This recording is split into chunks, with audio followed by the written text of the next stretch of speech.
Start. Paper 2 है जी हमारा मैस कम्युनिकेशन का। अगेन इसमें प्रॉब्लम या मजा ये है कि टोटल 5-6 सवाल हैं। पहला सवाल कम्युनिकेशन का है। दूसरा सवाल इसमें कम्युनिकेशन के अंदर हमने कौन कौन सी डायमेंशंस पढ़नी है वो भी मैं डिस्कस करता हूँ। फिर कम्युनिकेशन के बाद दूसरा सवाल जो इसमें है वो है 2 स्टेप फ्लो ऑफ इंफॉर्मेशन, जो अक्सर पेपर में आता होता है। कम्युनिकेशन के 2 सवाल पेपर में आते हैं। कम्युनिकेशन वाले सवाल में से फर्दर यानी डिवाइड करके वो 2 सवाल दे देता होता है। फिर आपकी जनाब आ जाती है एडवर्टीजमेंट क्या होती है, पब्लिसिटी क्या होती है, प्रोपेगेंडा क्या होता है, पब्लिक रिलेशनिंग क्या होती है। इन चारों में से भी 2 सवाल पेपर में आ जाते हैं। फिर एक सवाल आ जाता होता है आपके पास के अल्टरनेटिव मीडिया डेवलपमेंट, जैसे वो पब्लिक रिलेशन में आ जाता है वो। फिर एक सवाल डेवलपमेंट से मुतल्लिक आ जाता है कि कम्युनिकेशन का डेवलपमेंट में क्या रोल है। तो टोटली पहले आपने इसका ना सेंट्रल डॉगमा समझना है जो मैं आपको बताने जा रहा हूँ कि कोई भी जो मैसेज होता है ना उसका कोई एक सेंडर होता है जिसे आप एनकोडर भी कह सकते हैं, जिसने एनकोड किया होता है। कोई भी वो एक मैसेज एनकोड कर रहा होता है, उस मैसेज से कोई भी वो मैसेज किसी चैनल पे ट्रेवल कर रहा होता है और उस चैनल से कोई रिसीवर उसको डिकोड कर रहा होता है। जैसे आप फोन पे बात करते हैं तो सबसे पहले आप बोलते हैं। जब आप बोलते हैं तो आप एक्चुअली एनकोड कर रहे होते हैं। जैसे मैं अभी आपसे मुखातिब हूँ तो आप लोगों के लिए मैं एक मैसेज एनकोड कर रहा हूँ। वो मैसेज कैसे एनकोड हो रहा है? वो मैसेज ऐसे इनकोड हो रहा है कि एक तो मैं आपको स्क्रीन दिखा रहा हूँ, अपनी स्क्रीन शेयर की हुई है, तो एक आपके यहाँ पे विजुअल यानी कि देखने वाला मैसेज जनरेट हो रहा है। एक मैं बोल रहा हूँ तो दूसरा मैं यानी ऑडियो मैसेज जनरेट हो रहा है। तो इस वक्त आप मेरे साथ ऑडियो विजुअल कम्युनिकेशन पे हैं। इस ऑडियो विजुअल कम्युनिकेशन के अंदर इस वक्त हम वन वे कम्युनिकेशन पे हैं। लेकिन मैंने आपको फीडबैक के 2 चैनल हो सकते हैं। एक ये कि मैं आप सबको अनम्यूट कर दूं तो जिसका दिल करे वो बोले, तो वो 2 वे कम्युनिकेशन हो जाएगी। 2 वे कम्युनिकेशन यानी कि मैं भी बोल रहा हूँ और आप भी उसके ऊपर वापस मुझे आंसर कर रहे हो, तो ये 2 वे कम्युनिकेशन है। जैसे व्हाट्सएप कॉल होती है, वीडियो कॉल या ऑडियो कॉल, मोबाइल नंबर पे कॉल होती है, तो वो जो कॉल होती है वो 2 वे कम्युनिकेशन होती है। अच्छा, अब ये जो 2 वे कम्युनिकेशन है ये क्या है? सबसे पहले यानी कि आपका कोई एनकोडर होना चाहिए, सेंडर होना चाहिए, कोई बंदा कि जो एक मैसेज को जनरेट कर रहा हो। इस वक्त मैं मैसेज जनरेट कर रहा हूँ और आप इस मैसेज को क्या कर रहे हो? रिसीव कर रहे हो। दरमियान में हम लोगों ने मैं सेंडर हूँ, जो मेरी आवाज और मेरी स्क्रीन है ये क्या है? ये मैसेज है। और इसके लिए चैनल हम यूज कर रहे हैं इंटरनेट, और इंटरनेट चैनल यूज करने के बाद आप लोग इसको रिसीव कर रहे हो और रिसीव कर रहे हो थ्रू अ रिसीविंग डिवाइस, यानी जो आपका मोबाइल फोन है वो रिसीविंग डिवाइस के तौर पे इस टाइम एक्ट कर रहा है। किसी बंदे को इस पूरे प्रोसेस में कोई मुश्किल है तो मुझे बताएं, क्योंकि पूरी कम्युनिकेशन आपकी इन 4 चीजों पे बेस करती है। ये 4 चीजें क्लियर हो तो आपकी क्या हो जाता है, आपको ये पूरा समझे पेपर समझ में आ गया। इसका जो पहले 3 सवाल है 4 सवाल है कम्युनिकेशन से मुतल्लिक का, वो आपको समझ में आ गया। अगर ये सेंट्रल डॉगमा इसका आपको समझ आ गया कम्युनिकेशन का, तो मुझे बताइए आपको ये समझ आ गई है? जल्दी मैसेज करके बताएं मुझे।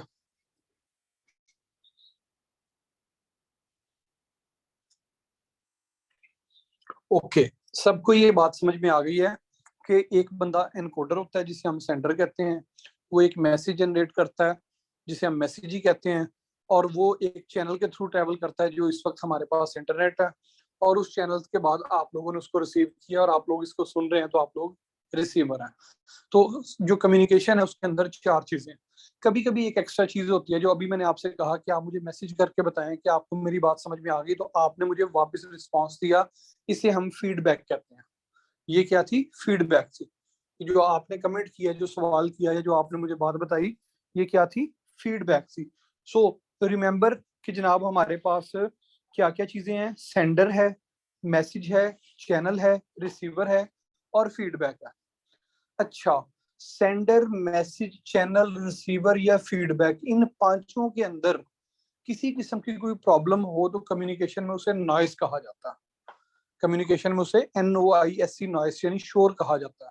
यानी फॉर एग्जांपल मुझे बात समझानी नहीं आ रही है आपको, तो ये एक शोर है किसके एंड पे? सेंडर के एंड पे। मेरा जो मैसेज जनरेट हुआ है वो ठीक नहीं हुआ, तो ये एक शोर है मैसेज के एंड पे। जो इंटरनेट था उसने मेरे पैगाम को नहीं पहुंचाया, तो ये एक शोर जनरेट हुआ है किस पे, चैनल के एंड पे।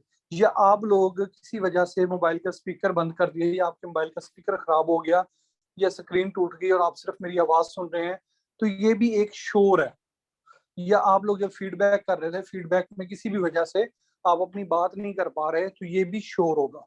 तो नॉइस क्या होता है, any disturbance at any level of the communication, इसे हम नॉइस कहेंगे। नॉइस की सबको समझ आ गई? जल्दी जल्दी मुझे बताएं, नॉइस क्या होता है?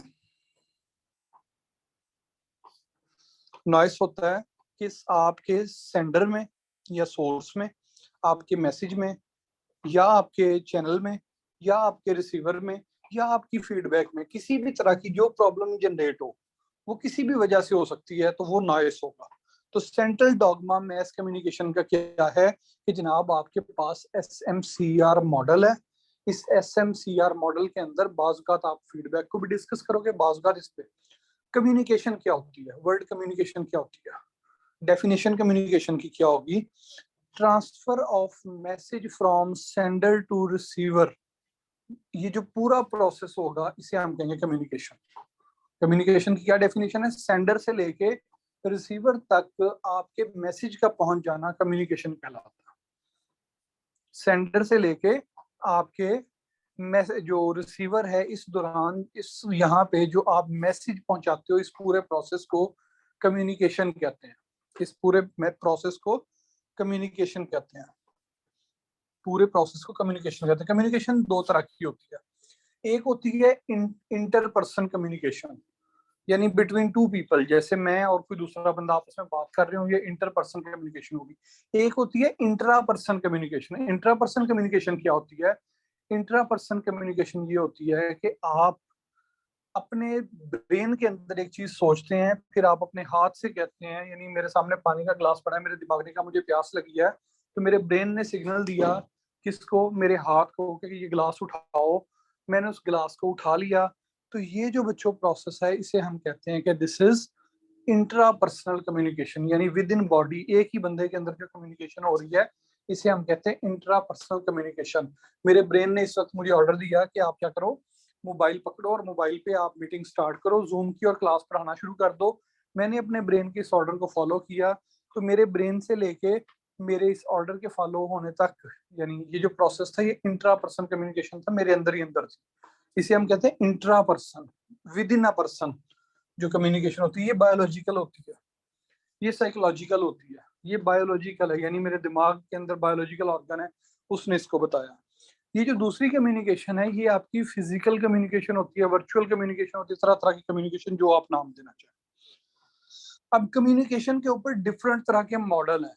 मॉडल क्या होता है, मॉडल इज जो है ना simplified version, model is a simplified version of a thing, of a process, कि हम जब किसी प्रोसेस को सिंप्लीफाई कर देते हैं तो वो उसका मॉडल बन जाता है, जिसके अंदर हम चीजों के मुख्तलिफ नाम रख लेते हैं, स्टेप्स के नाम रख लेते हैं, वो मॉडल बन जाता है। तो हमारे पास जो डिफरेंट मॉडल्स हैं, इनमें पहला मॉडल है linear communication model. Linear communication model क्या होता है, लीनियर कम्युनिकेशन मॉडल होता है कि आप, एक सेंडर है, एक मैसेज जनरेट कर रहा है और वो रिसीवर पे पहुंच गया, ये एक ही डायरेक्शन में मूव हुआ है, तो इसे हम कहेंगे लीनियर कम्युनिकेशन मॉडल। यानी मैंने डायरेक्ट एक बंदे को बात की, ये लीनियर कम्युनिकेशन मॉडल हो जाएगा।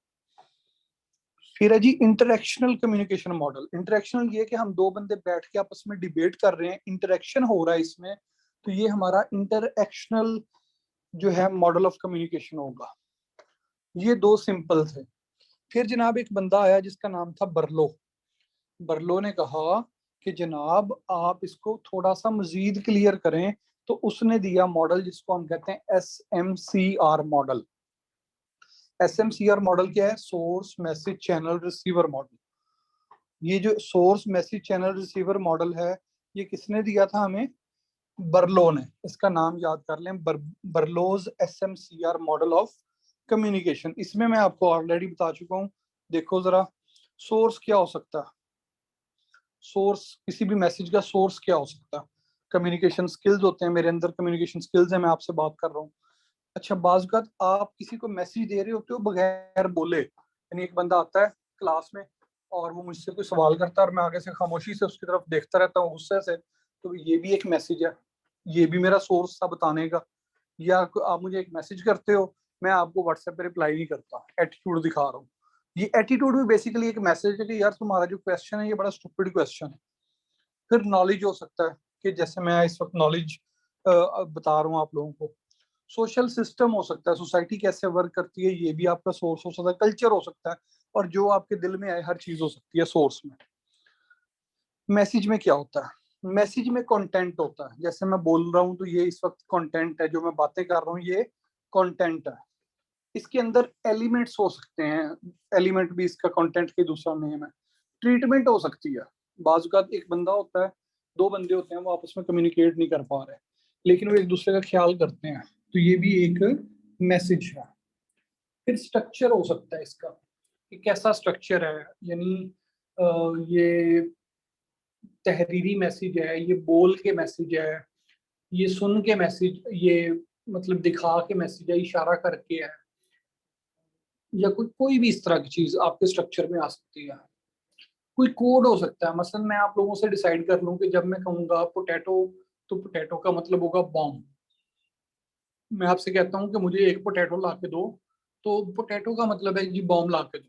अब ये क्या है, ये आमतौर पे फौजी यूज करते हैं इस तरह के वर्ड्स जो हैं, वो बॉम्ब के लिए उन्होंने कोई लफ्ज रखा होता है। ये जैसे पुलिस वाले होते हैं, वो सब इंस्पेक्टर को सिकंदर कहते हैं। वो जब एक दूसरे को तारुफ करवाते हैं तो वो आगे से ये कहते हैं कि सिकंदर, तो वो उससे कहता है जी ठीक है आप जाएं। अब ये क्या होता है कि जब आपको पुलिस वाला नाके पे रोकता है, आप उसे बताएं मैं सिकंदर हूँ, तो वो कहता है जाओ। तो ये क्या है, विद इन सब इंस्पेक्टर्स ऑफ द पुलिस, ये मैं आपको एक उनका कोड डी कोड करके दे दिया। अब ये नहीं जब आपका चलान होने लगे तो आप वहां पे सिकंदर कहना शुरू कर दें, वो कभी कभी चेंज भी करते रहते हैं। तो कोड क्या होता है, जैसे सब इंस्पेक्टर जो है एक को दूसरा पुलिस वाला रोकता है, तो वो फौरी कहता है सिकंदर, तो वो उसे जाने देता है, डॉक्यूमेंट्स भी नहीं पूछता, कुछ भी नहीं करता। तो इस कोड के अंदर भी एक मैसेज था कि मैं एक पुलिस ऑफिसर हूँ, तुम्हारे जैसा ही हूँ, ठीक है जी। फिर चैनल है हमारे पास। चैनल कौन से होते हैं, जो हमारी 5 हवास हैं, जिनसे हम सुनते हैं देखते हैं, तो ये चैनल हो जाता है आपका। इस वक्त आप लोगों के 2 चैनल ओपन है मेरे साथ, एक हियरिंग ओपन है, दूसरा सीइंग ओपन है। टचिंग स्मेलिंग टेस्टिंग ओपन नहीं है। जब हम किसी बंदे से फिजिकली मिलते हैं तो हम कहते हैं जी परफ्यूम ला के जाना है। वो जो परफ्यूम लगा रहे होते हैं वो बेसिकली एक चैनल होता है, कि जिसके जरिए से हम एक पैगाम, यानी अपने दिल में एक पैगाम दे रहे हैं कि हमारी प्लेजेंट पर्सनैलिटी है, मुझसे स्मेल नहीं आती है, तो ये भी है। ये इवन बाज लोग स्मेल ही होते हैं, तो ये भी एक वो होता है। इसी तरह टचिंग होती है, यानी जो लोग जेलों में रहते हैं या जो लोग दूर रहते हैं, तो वो लोग अक्सर नफ्सियाती मुश्किलात के शिकार हो जाते हैं, क्योंकि वो अपने प्यारों को छू नहीं सकते। अपने बच्चों को, बीवी को, बहन को, भाई को हाथ नहीं लगा सकते। ये जो हाथ ना लगाना है, ये भी चैनल का एक मसला होता है। फिर टेस्टिंग है, कोई चीज खट्टी है, मीठी है, कैसी है, ये भी एक चैनल है। हवासे खमसा आपके चैनल होते हैं अकॉर्डिंग टू बर्लो। रिसीवर में भी वही चीजें होनी चाहिए जो आपके पास हैं। मसलन इसकी मैं आपको एग्जांपल देता हूँ। अब यहाँ पे कल्चर की बाकी चीजें और सोशल सिस्टम की आपको एग्जांपल देता हूँ। अब जो अरब्स हैं, अरबी जो लिखते हैं, वो हमारे उर्दू की तरह लिखते हैं। अब ये समझिएगा जरा इस बात को। एक बंदा है, सूरज चमक रहा, सूरज की शुआएं निकल रही हैं, एंड एक पर्सन है, ठीक है, उसको एक वो उसकी बड़ी बुरी हालत है, उसको एक कोक की बोतल नजर आती है,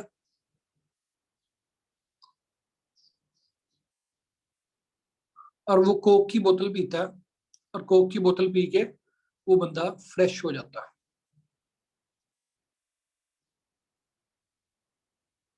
हैप्पी हो गया जी, ठीक है।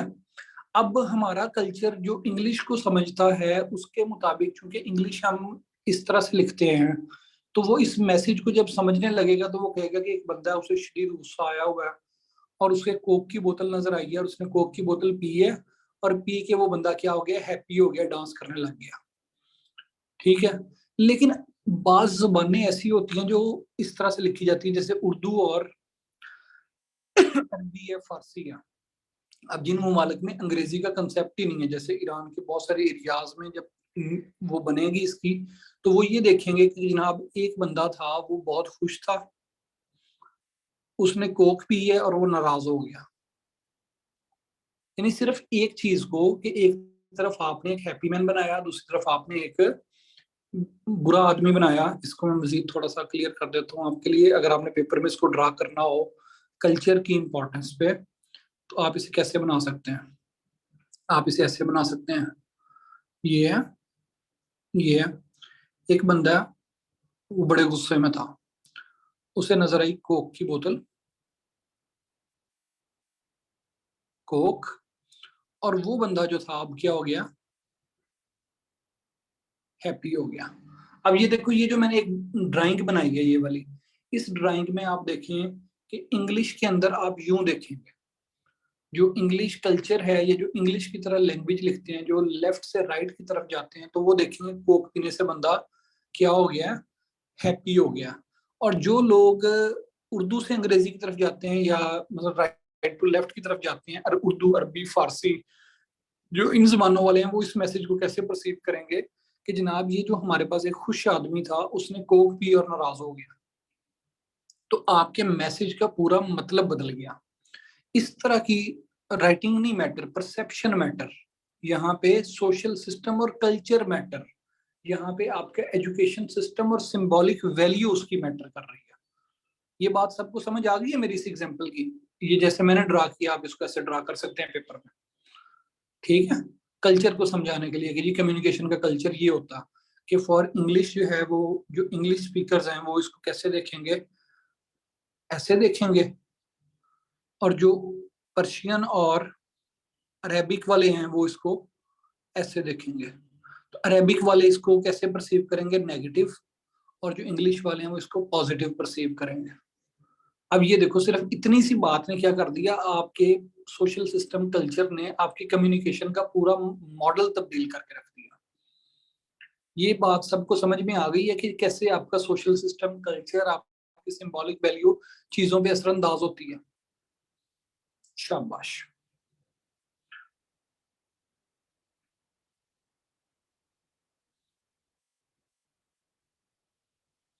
मजे का ना कम्युनिकेशन। मुझे एक सेकंड दे, मैं रिज्यूम करता हूँ क्लास।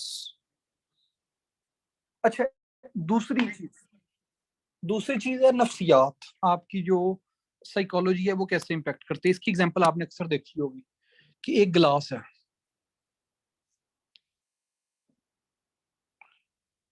उसमें यहां तक पानी है, ये उसके अंदर पानी है। जो एक बंदा है वो इसको देखेगा कि जनाब गिलास आधा भरा हुआ है, तो उसने इसी गिलास को देख के पॉजिटिव मैसेज लिया, यानी कम्युनिकेशन जब उसके साथ हुई तो उसने इसको पॉजिटिव मैसेज के तौर पे लिया। एक बंदा है वो कहता है यार आधा गिलास तो खाली है, उसने देख के उसको नेगेटिव मैसेज लिया। एक बंदा है वो कहता है, रियलिस्ट है, वो कहता है जी आधा भरा हुआ आधा खाली है, चलो गुजारा हो जाएगा, या इसको क्या यूटिलाइजेशन हो सकती है, वो इसका रियलिस्ट हो जाएगा। अब यहाँ पे ऑप्टिमिस्ट, पेसिमिस्ट और रियलिस्ट, ये तीनों चीजें आपके पास मौजूद है। तो इसी तरह से यानी आपका जो थिंकिंग पैटर्न होता है ये भी कम्युनिकेशन के प्रोसेस को इम्पेक्ट कर रहा होता है कि आप कैसे सोचते हैं। ये था हमारा SMCR मॉडल, तीसरा मॉडल। चौथा मॉडल हमारा ये होता है transactional model of communication. Transactional transactional model क्या होता है?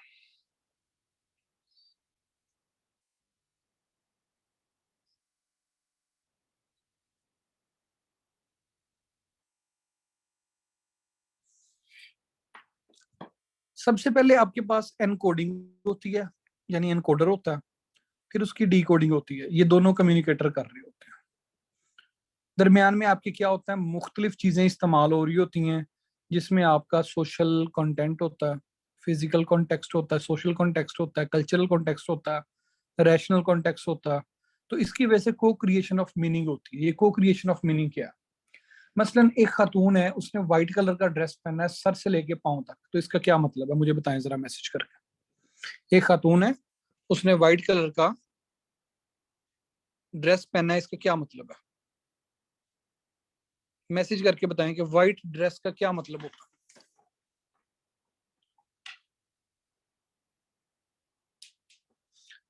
हमजा कहते हैं कि वो किसी की डेथ पे अफसोस कर रही है। कोई और मतलब होता है व्हाइट ड्रेस का?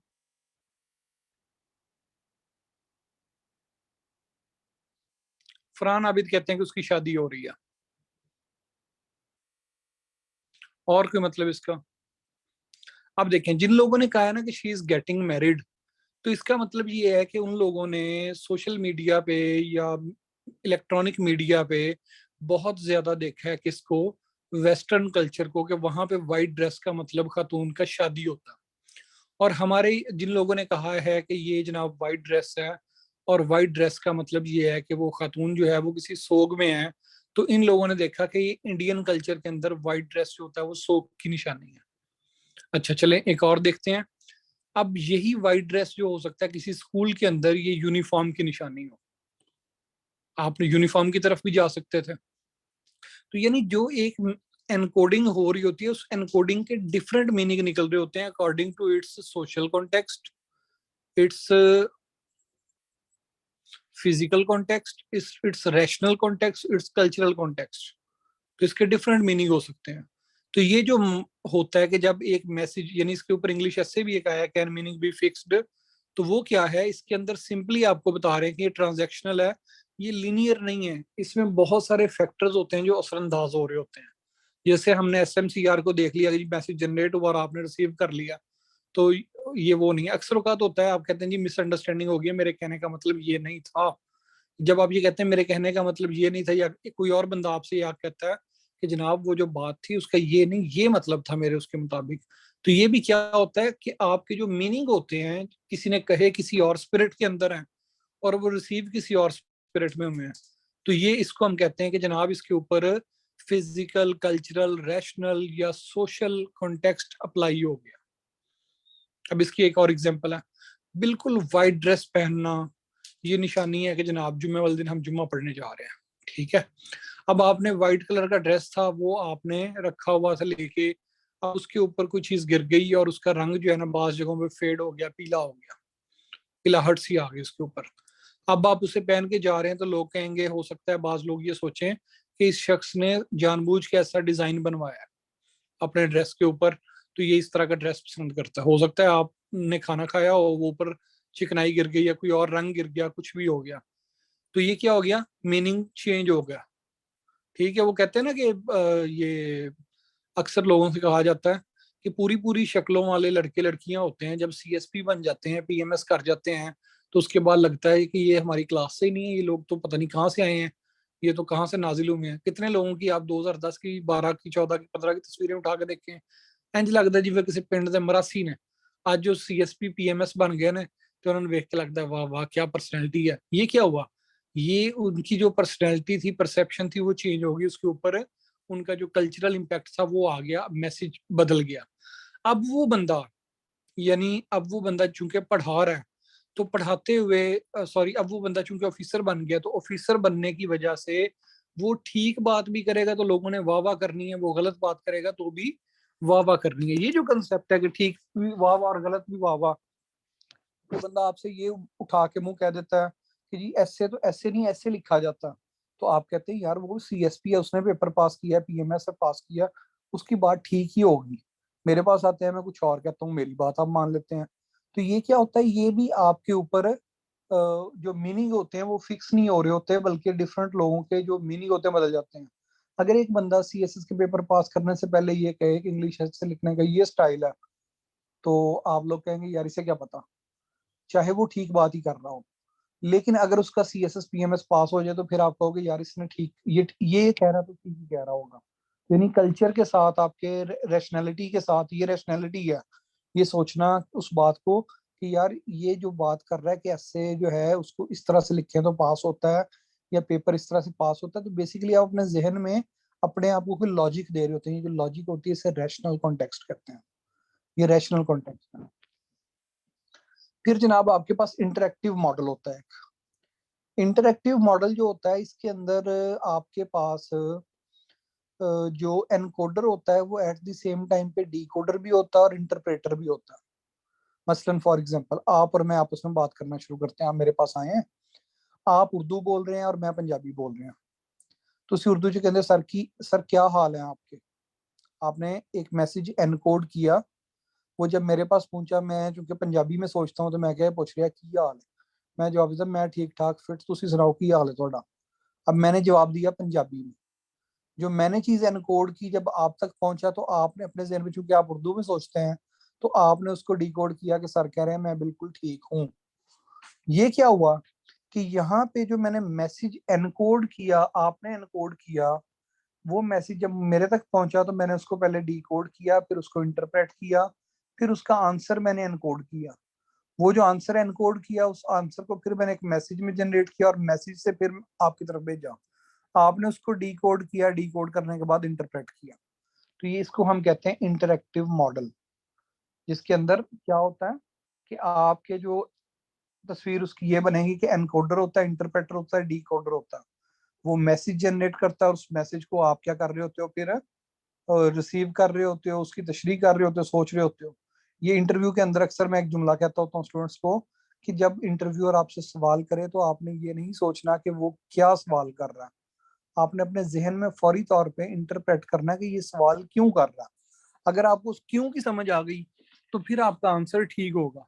अगर आपको उस क्यों की समझ नहीं आई तो फिर हो सकता है आपका आंसर ठीक होने के बावजूद भी वो आपको सिलेक्ट ना करे, क्योंकि उसकी इंटरप्रिटेशन गलत हो गई। ये हमारे पास 5 मॉडल हैं कम्युनिकेशन के।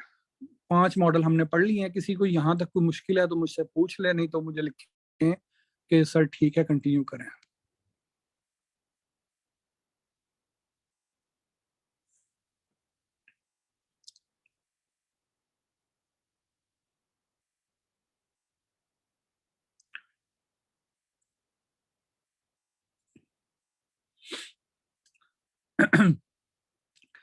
नेक्स्ट है जनाब हमारा basic process of communication. Basic process of communication क्या होता है? एक सेंडर होता है, वो एक प्रोसेस करता है, एक काम करता है जिसे हम कहते हैं एनकोडिंग। वो जब एनकोडिंग कर लेता है तो फिर उससे वो एक मैसेज जनरेट करता है। वो जो मैसेज होता है वो एक चैनल पे ट्रेवल करता है, चैनल से वो रिसीवर पे पहुंचता है, रिसीवर उसको डीकोड करता है और डीकोड। इन सारे प्रोसेस में यहाँ पे सिर्फ मैसेज चैनल रिसीवर लिखा है, इवन सेंडर और रिसीवर के अंदर भी एनकोडिंग के प्रोसेस के दरमियान भी नॉइस हो सकता है, जिसकी वजह से फॉल्टी मैसेज जनरेट हो। मसलन मैं आपको कोई एक लेटर लिखना चाह रहा हूँ और मैं आपको लिखता हूँ कि join me after a week. अब वीक के स्पेलिंग में WEE के लिखने की बजाय WEAK वीक लिख देता हूँ, तो इसका मतलब ये हो जाएगा कि एक कमजोर के बाद मुझे मिलो, एक कमजोर आदमी के बाद। जबकि मैं आपको एनकोड ये करना चाह रहा था, मेरे जहन में ये था कि मुझे एक हफ्ते के बाद मिलो। तो ये सेंडिंग के दौरान भी जो एनकोडिंग प्रोसेस है इसमें भी नॉइज हो सकता है। नॉइज जो है sender, encoding, message, channel, receiver, decoding, interpretation, किसी भी चीज के अंदर नॉइज हो सकता है। कम्युनिकेशन का पर्पस क्या है? ये सारी कहानियां, ये बस आपने लफ्ज देख लेने, इसमें कुछ नहीं है। नेक्स्ट टॉपिक है हमारा इसमें forms and breadth of communication. Forms of communication क्या होती हैं? फॉर्म्स ऑफ कम्युनिकेशन होती हैं कि आप डिफरेंट तरह से इसकी कर रहे होते हो। जैसे इसमें हमारे पास राइटिंग रिटन कम्युनिकेशन आ जाती है, वो ये ओरल कम्युनिकेशन आ जाती है, फिर आपकी ऑडियो विजुअल कम्युनिकेशन आ जाती है, फिर आपकी इवन बाज़ एटीट्यूड आपका जो होता है वो कम्युनिकेशन का एक स्टाइल होता है। जियोग्राफिकल फॉर्म्स होती हैं कि जनाब इसके अंदर आपके functional forms, breadth, interpersonal, intrapersonal, group and team communication होती है कि आप पूरे ग्रुप के साथ बात कर रहे हो, जैसे इस वक्त मैं एक पूरे ग्रुप के साथ बात कर रहा हूँ। पब्लिक कम्युनिकेशन होती है, जैसे मैं फेसबुक पे एक पोस्ट लगाई वो पब्लिक है, या मैं बाहर रोड पे खड़ा होकर बात कर रहा हूँ लोगों के सामने, तो ये पब्लिक कम्युनिकेशन है। फिर ऑर्गेनाइजेशनल कम्युनिकेशन होती है, विद इन एन ऑर्गेनाइजेशन जो मूव कर रही होती है। मसलन हमारे एक्साइज डिपार्टमेंट है तो इसमें मैं लेटर लिखता हूँ अपने सबॉर्डिनेट्स को या अपने सुपीरियर्स को, तो उसमें वो क्या होगी, मेरी ऑर्गेनाइजेशनल कम्युनिकेशन होगी। इस तरह इंटरव्यूइंग कम्युनिकेशन होती है, इसके ऊपर मैंने 4 लेक्चर दिए, मैं इंटरव्यू कैसे तैयार किया जाता है, ब्ला ब्ला ब्ला। और इसमें जो सबसे इंपॉर्टेंट है दैट इज मैस कम्युनिकेशन, जो हमारे सब्जेक्ट का नाम है। मैस कम्युनिकेशन ये होता है कि कैसे आप एक मैसेज को मैसेज तक यानी आवाम तक पहुंचाते हो, और उसके अंदर डिफरेंट टेक्नोलॉजीज हैं कम्युनिकेशन के लिए। फिर इंटरकल्चरल कम्युनिकेशन होती है। इंटरकल्चरल कम्युनिकेशन क्या होती है? इसके लिए एक वर्ड यूज होता है कल्चरल लैब्स। ये जैसे हमने कहा है कि एक खातून अगर अपनी शादी के मौके पे हमारे यहाँ रेड लिबास पहनती है, और इंडिया में रेड लिबास पहनती है, अरब और जो क्रिश्चियंस हैं इनके अंदर वाइट लिबास पहना जाता है।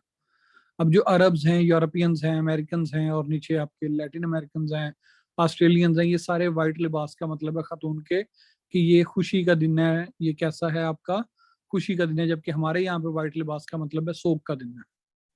ठीक है, हिंदू जो कल्चर है हमारा इसके मुताबिक।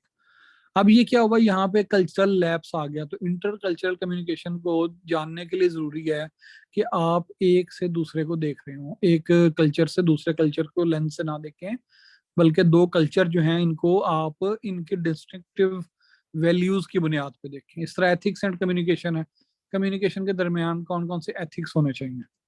अब कम्युनिकेशन एंड एथिक्स की क्या मिसाल ले लेंगे आप, कि कम्युनिकेट करते हुए बाज लोग होते हैं तो वो जानबूझ के बात ठीक बता रहे होंगे लेकिन उनकी बूथी लटकी हुई होगी। बाज टीचर्स होते हैं उनका मुंह सड़ा हुआ होता है, क्लास के अंदर आते हैं, पैगाम देते हैं, जो भी बात है स्लाइडें पढ़ के चले जाते हैं। बाज टीचर आते हैं, वो क्या करते हैं, बड़े खूबसूरत अंदाज से सारे लोगों को साथ लेके चलते हैं, बात करते हैं, लोगों को समझ आती है। बाज लोग आते हैं, उनको वो क्लास में मतलब हमारे इस्लामिक यूनिवर्सिटी में होता था, कम्युनिकेशन के लिए आप जा रहे हैं तो वहां पे अब कम्युनिकेशन का जो क्लास है वो एक फॉर्मल चीज है।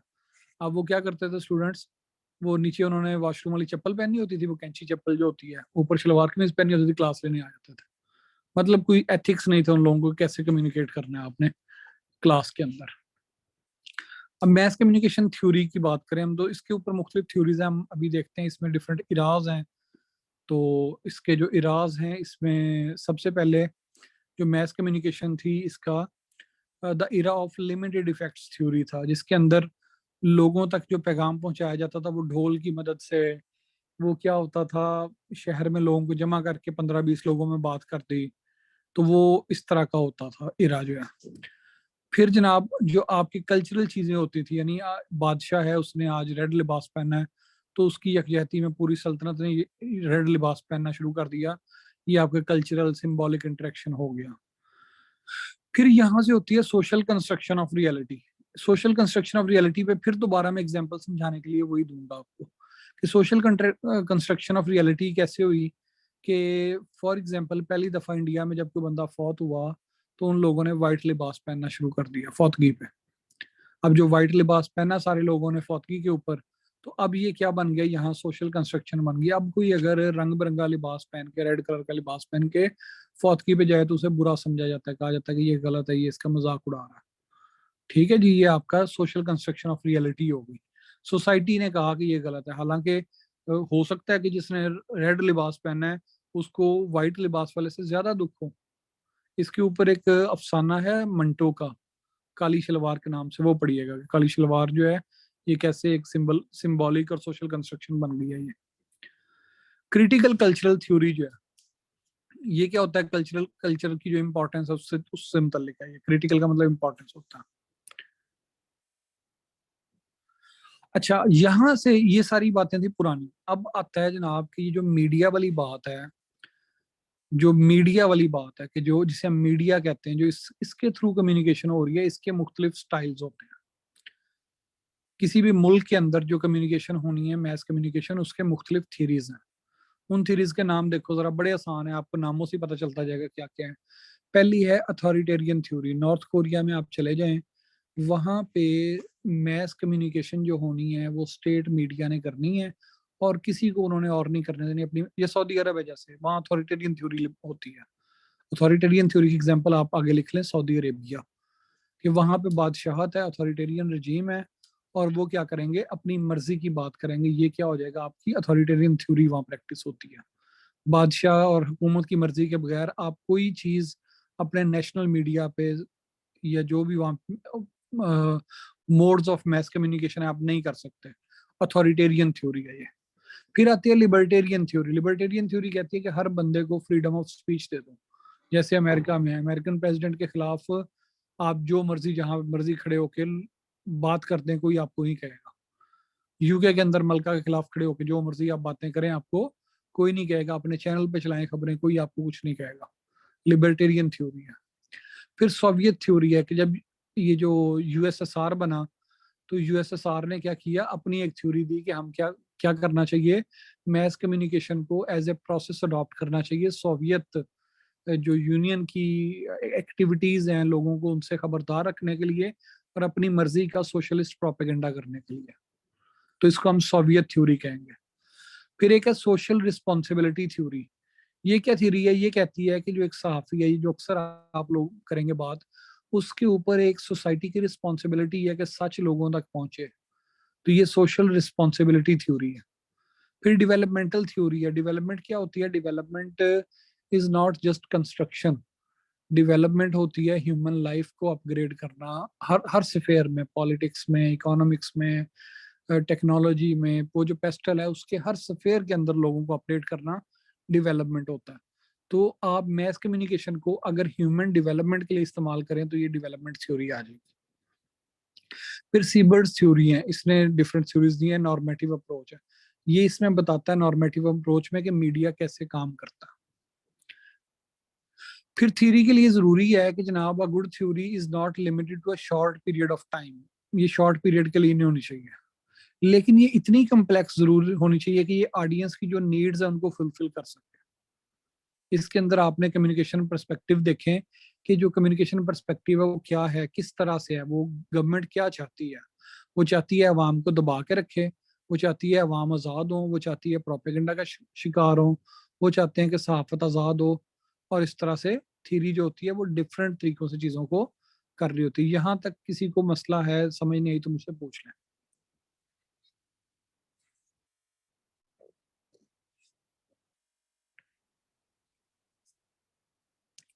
How to inculcate this models in question. वो पूछेगा आपसे कि जनाब मॉडल्स ऑफ कम्युनिकेशन कौन से हैं, तो फिर आपने सारे मॉडल्स लिखने हैं। अगर वो स्पेसिफाई कर दे आपको और भी एक दो मॉडल्स की टाइप्स हैं, इसमें आपको वर्ल्ड टाइम्स की बुक में मिल जाएगा या मैथकॉम की उसमें मिल जाएगा, तो फिर आपने उसी मॉडल तक रहना है।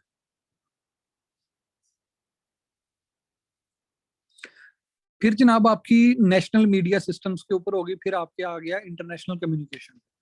इंटरनेशनल कम्युनिकेशन क्या है? इंटरनेशनल कम्युनिकेशन ये है कि अगर मैं पाकिस्तान में खड़ा होकर ये कहूँ कि इमरान खान की हुकूमत को, गवर्नमेंट को अमेरिका ने गिराया, ठीक है, तो इस बात को शायद कोई भी ना माने।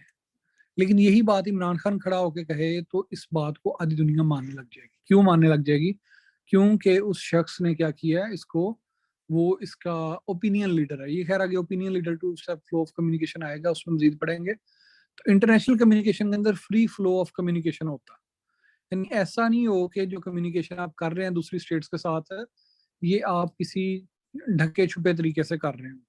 जैसे इस वक्त फेसबुक की मदद से आप दुनिया के किसी भी शख्स को, ट्विटर की मदद से किसी भी शख्स को पैगाम भेज सकते हैं। बाकी इसके अंदर कोई खास बात नहीं। इंटरनेशनल में टेक्नोलॉजी एंड कम्युनिकेशन के लिए हम क्या क्या चीजें यूज कर रहे हैं जी? सैटेलाइट यूज कर रहे हैं, फाइबर ऑप्टिक यूज कर रहे हैं, केबल टेलीविजन यूज कर रहे हैं, टेली टेक्स्ट यूज कर रहे हैं, ये जो मैसेज हम एक दूसरे को करते हैं, वीडियो टेक्स्ट यूज कर रहे हैं, ये जो हम इस वक्त वीडियो के थ्रू हम आपस में कनेक्टेड हैं। फिर टेलीमेटिक्स एंड डेटाबेस, ये सारी टेक्निकल टर्म्स हैं।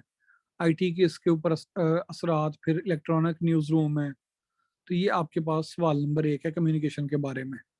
इसमें ये 4 पेजेस में कोई मसला है तो मुझे बताएं, वरना हम आगे चलते हैं।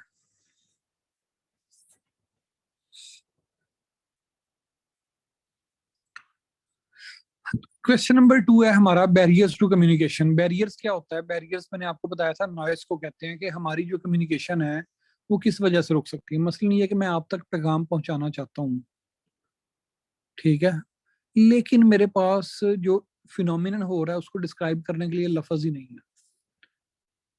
तो ये क्या हो जाएगा कि मैं जनाब लाइल्म हूँ और या मसलन मैं अनपढ़ हूँ, तो मैं वो पैगाम नहीं पहुंचा सकता। तो एनकोडिंग बैरियर आ गया ये।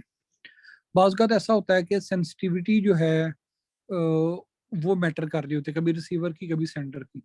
मसलन अगर आपने देखा होगा, अगर किसी बच्चे का, यानी यूनिवर्सिटी में हमने अक्सर देखा कि अगर किसी बच्चे के पेरेंट्स फौत हो जाते थे, तो फौत होने की वजह से, उसके पेरेंट्स के फौत होने की वजह से, तो उसको ये खबर नहीं दी जाती थी कि आपके वालिद साहब फौत हो गए। उसे कहा जाता था तुम्हारे वालिद की बहुत तबीयत खराब है, तुम जल्दी घर आ जाओ। अब ये क्या होता था, एक्चुअल मैसेज ये था कि उसके वालिद फौत हो चुके हैं, लेकिन उसे क्या मैसेज मिला, आपके वालिद की तबीयत बहुत खराब है, घर आ जाओ। वो इस्लामाबाद से चला, या जहाँ पड़ता है वहां से चला और अपने गाँव पहुंचा। अब ये क्या काम था, ये लैक, ये जो सेंसिटिविटी थी उसकी वजह से ओरिजिनल मैसेज डिलीवर नहीं हुआ। वजह क्या थी कि वो उसके लिए बड़ी सेंसिटिव न्यूज थी, ये नहीं हो कि वापस आता हुआ रास्ते में टेंशन में वो कहीं लग लुक जाए। तो इसे हम कहते हैं lack of sensitivity of the receiver. इस तरह बेसिक कम्युनिकेशन की जो चीजें हैं वही आपको नहीं आती, आपको बात को बना के करना नहीं आता। अक्सर इंटरव्यू में ये सबसे बड़ा मसला होता है, insufficient knowledge of the subject. जब मैं आपको मैथ्स कॉम पढ़ा रहा हूँ तो मैंने आपको ये कहा कि ये मैं आपको 1 घंटे में 1.5 घंटे में खत्म करवा दूंगा, बिकॉज आई नो मेरी इस पे ग्रिप है कि जो इसका सिलेबस है। लेकिन जब मैं आपको पॉलिटिकल साइंस डिस्कस कर रहा था तो मैंने आपको कहा जी पॉलिटिकल साइंस को as a field of knowledge हम मैं पढ़ाऊंगा नहीं, हम डिस्कस करेंगे। क्यों? Because I knew that I have lack of या insufficient knowledge of the subject. तो यहाँ पे हम आपस में मिलकर कोशिश कर सकते थे कि हम इसको देख लें। फिर इस तरह एक होता है इंफॉर्मेशन ओवरलोड एनकोडिंग के बैरियर में। अब एक बंदा है, उसे ये कहा जाता है कि ऐसा करो कि मुझे चेक करके बताओ कि पाकिस्तान की जीडीपी क्या है। अब वो गूगल पे जाता है, लिखता है पाकिस्तान की जीडीपी क्या है। अब उसमें वो देखता है मिनिस्ट्री ऑफ फाइनेंस की वेबसाइट के मुताबिक ये है, जियो के मुताबिक ये है, डॉन के मुताबिक ये है, वर्ल्ड इकोनॉमिक फोरम के मुताबिक ये है, आईएमएफ के मुताबिक ये है, इंडिपेंडेंट रिसोर्सेज के मुताबिक ये है। अब ये क्या हुआ? ओवरलोड ऑफ इंफॉर्मेशन हो गया। अब उसको समझ में नहीं आ रहा इनमें से कौन सी बात ठीक है। जैसे कोई हादसा हो जाता है तो हादसा होने के बाद डिफरेंट न्यूज आ रही है। जैसे शीरी मजारी का कल का वाक्य ले, शीरी मजारी को के बारे में ईमान मजारी ने ये कहा जी उसे मेल पुलिस ऑफिसर्स ने अरेस्ट किया। अब एक न्यूज ये थी, दूसरी एक वीडियो आ गई सामने जिसमें से फीमेल जो पुलिस ऑफिसर्स थी वो अरेस्ट कर रही थी। अब यहाँ पे इंफॉर्मेशन ओवरलोड क्या होगा कि जो शीरी मजारी के हिमायती होंगे वो उसके लिए सिंपथी गेन करने के लिए वो कहेंगे कि जी मर्दों ने किया तो हम इसको क्या करते हैं, कंडेम करते हैं। और जो उसके मुखालिफ होंगे वो कहेंगे नहीं जी औरतों ने किया, कोई गलती की होगी तो उसने किया है, उसने लॉ को कहीं पे अबाइड बाय नहीं किया तो वो अरेस्ट हुई है, इसमें कौन सी बुरी बात है। अब ये क्या था आपके यहाँ पे, इंफॉर्मेशन ओवरलोड हो गया दोनों साइडों पे। अब आपकी मर्जी होगी आप बाइसनेस की बुनियाद पे जिससे ये करते हैं। फिर इमोशनल इन्फ्लुएंस होती है। इमोशनल इन्फ्लुएंस क्या होता है? मसलन ये है कि मुझे एक लीडर बहुत अच्छा लगता है, फॉर एग्जांपल बिलावल मुझे बहुत पसंद है, फॉर एग्जांपल ये हकीकत में पसंद है। अब बिलावल बहुत पसंद है। अब बिलावल गया है और वो खड़ा हो गया कहाँ पे, अमेरिकन झंडे के सामने। और जो American secretary of the state थे फॉर फॉरेन अफेयर्स यानी जो उनके वजीर खारजा थे वो खड़े हो गए पाकिस्तानी झंडे के सामने। लोगों ने इस पे मजाक उड़ाना शुरू कर दिया। But when it came to me I said के नहीं जनाब कोई मसला नहीं, ये एक छोटी मोटी ह्यूमन मिस्टेक। लेकिन ये अगर इमरान खान ने किया होता I would be making fun of him कि यार इन्होंने देखो पाकिस्तान झंडा नहीं पता। ये होती है आपकी emotional influence. And vice versa, जो इमरान खान के सपोर्टर होंगे वो उसकी गालियों को भी जस्टिफाई करेंगे, और जो उसकी ठीक बातें होंगी उनको तो वो करेंगे करेंगे, और जो इमरान खान के मुखालिफ होंगे वो उसकी ठीक बातों को भी कहेंगे कि ये गलत है। ये होती है आपकी इमोशनल इन्फ्लुएंस। अच्छा, फिर ट्रांसमिटिंग बैरियर्स होते हैं। सबसे पहली होती है फिजिकल डिस्ट्रैक्शन। आपको एक कमरे में बंद कर दिया, आप पैगाम पहुंचाना चाहते हैं, आप नहीं पहुंचा सकते, फिजिकल डिस्ट्रैक्शन है। आप बहुत दूर हैं, आप बहुत दूर हैं, तो आपके पास अब कोई चीज नहीं है कि जिसके जरिए से आप कम्युनिकेट कर सकें। दूसरे को आप देख तो रहे हैं लेकिन आवाज नहीं है, तो ये फिजिकल आपका क्या हो गया, डिस्ट्रैक्शन हो गई। फिर कंफ्लिक्टिंग मैसेज होता है बाज का, यानी समझ में नहीं आ रही थी क्या है। मसलन एक जगह है जहाँ पे एक जगह है जहाँ पे इंडियंस भी जमा है, यूरोपियंस भी जमा है। अब वहां पे एक खातून व्हाइट लिबास पहन के स्टेज पे आ गई है, तो आधे लोग समझेंगे कि ये सोग में है और आधे लोग समझेंगे ये खुशी में है। ये कन्फ्लिक्टिंग मैसेज है। फिर चैनल बैरियर्स होते हैं। मसलन हम लोग इंटरनेट यूज करना चाह रहे हैं, इंटरनेट ठीक है, चैनल बैरियर है। हम टेलीफोन करना चाह रहे थे, मोबाइल के जो सिग्नल्स हैं वो नहीं आ रहे, चैनल बैरियर है। फिर लॉन्ग कम्युनिकेशन चेन होती है बात पर। ये अक्सर आप लोगों ने देखा होगा, ये जो आपके मोटिवेशनल स्पीकर होते हैं ये क्या करते हैं, जितने भी लोग जिनकी ये ट्रेनिंग करवा रहे होते हैं, although I hate motivational speakers, but जब ये ट्रेनिंग करवा रहे होते हैं तो इनके वो एग्जांपल होती है कि क्लास में भी आपने देखा होगा कि एक लाइन में खड़ा कर दें सारे लोगों को, और लाइन में खड़े होकर पहले बंदे के कान में कोई बात कहें और उसे कहें कि तूने अगले बंदे को बतानी है, वो उससे अगले को बताएगा, और एंड पे पहुंचते पहुंचते पहुंचते बात कोई और निकलती है। यानी जो पहले बंदे को बात बताई थी वो कोई और थी, जो दूसरे को पता चली वो और थी, तीसरा और थी। तो ये जो लॉन्ग कम्युनिकेशन चेन होती है ये भी ट्रांसमिशन बैरियर होता है। फिर डी कोडिंग बैरियर होता है। मैं क्लास पढ़ा रहा हूँ, आपका इंटरेस्ट ही नहीं है। जब आपका इंटरेस्ट नहीं है तो ये डी कोडिंग बैरियर है, आप सुनना ही नहीं चाह रहे उसको। या बाज़ का तो मैंने एक लफ्ज यूज किया, मैंने कहा जी cacophony of the child made me sad. अब आपको कैकोफनी लफ्ज का मतलब नहीं आता, नॉलेज नहीं आती, तो नॉलेज नहीं है इस चीज की, तो आप कहेंगे कि सर इंदा की मतलब हुंदा, तो आप इसको प्रॉपरली डिकोड नहीं कर सके। या मसलन मैं आपसे कहता हूँ क्लास में आते कि हाल शुमा चीज, तो आप कहेंगे पता नहीं सर ने की किया। लेकिन अगर मैं कहता हूँ कि आप लोगों का क्या हाल है, तो आपको इसकी समझ आ जाएगी। तो ये क्या होता है, लैक ऑफ नॉलेज। नॉलेज नहीं था आपको पर्शियन का, तो मैंने पर्शियन में पूछा क्या हाल है, तो आपको समझ में नहीं आई। फिर जनाब लैक ऑफ कम्युनिकेशन स्किल्स, ये अक्सर लोगों के साथ मसला होता है जो आप इंटरव्यू में खराब करके आते हैं, जो आपके रिटर्न में भी खराब होता है। आपके पास नॉलेज बहुत होता है लेकिन आपको पेपर पे या अपने उसमें गुफ्तगू में वो बयान करना नहीं आ रहा होता। फिर इमोशनल डिस्ट्रैक्शंस होती हैं कि जो सुनने वाला बंदा है, इसमें लैक ऑफ कम्युनिकेशन स्किल्स में ये भी है, आप ऊंची ऊंची चिल्ला के एक बंदे को पैगाम दे रहे हैं और वो है ही बहरा, कम्युनिकेशन स्किल ही नहीं है उसके अंदर कि वो सुन सके। इमोशनल डिस्ट्रैक्शन है कि अगला बंदा इमोशनली किसी और सेंस में बैठा हुआ है, आपने उसे पैगाम दिया, वो ट्रॉमा में था, वो सुन नहीं सका। और फिर फिजिकल डिस्ट्रैक्शन इसमें भी है। रिस्पॉन्डिंग बैरियर्स ये हैं कि फीडबैक का इशू ही ना हो, मैं यहाँ पे मैसेज करने का ऑप्शन बंद कर दूं, या इन एडिक्वेट फीडबैक, यानी अगर आप बात करके मुझसे सवाल करेंगे तो वो ज्यादा सफिशिएंट और एडिक्वेट होगा। लेकिन जब आप मुझसे मैसेज करके कर रहे होते हैं तो बहुत से लोग कहते हैं यार इतनी लंबा मैसेज कौन टाइप करे, चल रहने दे, नहीं सवाल करते। तो ये इनएडिक्वेट फीडबैक होती है। या मसलन जब मैं आप फिजिकल क्लास में मुझे काम चेक करवा रहे होते हैं, तो मैं उस पर जो फीडबैक दे रहा होता हूँ वो बिठा के समझा के डिटेल दे रहा होता हूँ। लेकिन जब हम पीडीएफ में मैं आपका ऐसे या प्रेसी चेक कर रहा होता हूँ, तो मैं उसको डिटेल नहीं पढ़ पाता, यानी इनसफिशिएंट या इनएडिक्वेट फीडबैक मिलता। तो ये यहाँ तक किसी को कोई मसला है तो मुझे बताया। दूसरा चैप्टर हमारा हो गया कम्युनिकेशन का। तीसरा चैप्टर है हमारा प्रिंसिपल्स ऑफ इफेक्टिव कम्युनिकेशन। इसके लिए मैंने आपको बताया था कि 7C वर्ड यूज होता है, लेकिन आपकी मर्जी है इन 7C के अलावा जो मर्जी आप इसमें ऐड करते हैं। जैसे इसने ऐड किया clarity, brevity, simplicity, timeliness, compass, integrity, strategic use of informal organisation, feedback, alternativeness, language control. और मैंने आपको बताया था जब ये सवाल पेपर में आया, उसने कहा जी principles of writing communication, written communication कौन से हैं, तो मैंने लिखा ये 7Cs के अलावा ये भी सारे लिखे, और कोई 32-33 हेडिंग्स बना दी जो उस टाइम जेन में आ रही थी। So this is how you क्या करते हो, अपने पेपर में ज्यादा ज्यादा इसकी हेडिंग्स बनाते हो। फिर इसके अलावा और भी बातें जैसे लिसन टू कंप्लीट मैसेज है, वर्क ऑन लिसनिंग स्किल्स। ये अक्सर होता है आइल्स के अंदर, लोगों के लिसनिंग में नंबर कम आते हैं। जज the content not the form of the message, ये मैं अक्सर कहता होता हूँ। जो लोग बिलावल का मजाक उड़ाते हैं, मैं कहते हैं यार उसकी बात सुनो, उसका लहजे का मजाक ना उड़ाओ। जज the content not the form of message. Way emotionally charge language, ये क्या होता है कि बाज का एक बंदा इमोशनल बात कर रहा होता है और आप भी उसको सुन के इमोशनल हो जाते हो। नहीं, चेक करो कि ये इमोशनल होकर बात कर रहा है या कहीं ये आपको इमोशनल तो नहीं कर रहा। बाज लोग होते हैं वो आपके पास आते हैं, कहते हैं शाह साहब नो, जो है ना, विद ड्यू रिस्पेक्ट, फला फला फला काम, इस तरह से। मैं कहता हूँ भाई तेरे इमोशंस हैं, मैं इस पे अपनी अकल के मुताबिक फैसला करूंगा। तो आपने चेक करना होता है कि कोई वो इमोशनल तो नहीं करना चाह रहा आपको।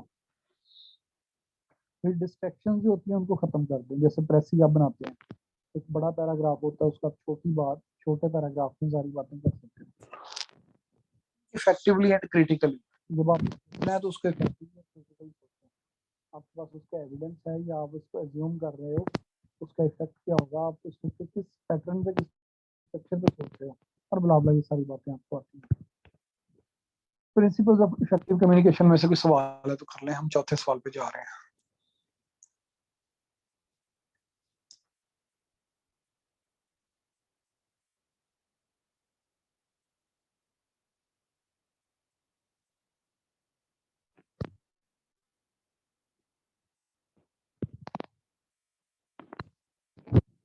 तो जी डेवलपमेंट कम्युनिकेशन, डेवलपमेंट जर्नलिज्म, अगला सवाल है हमारा।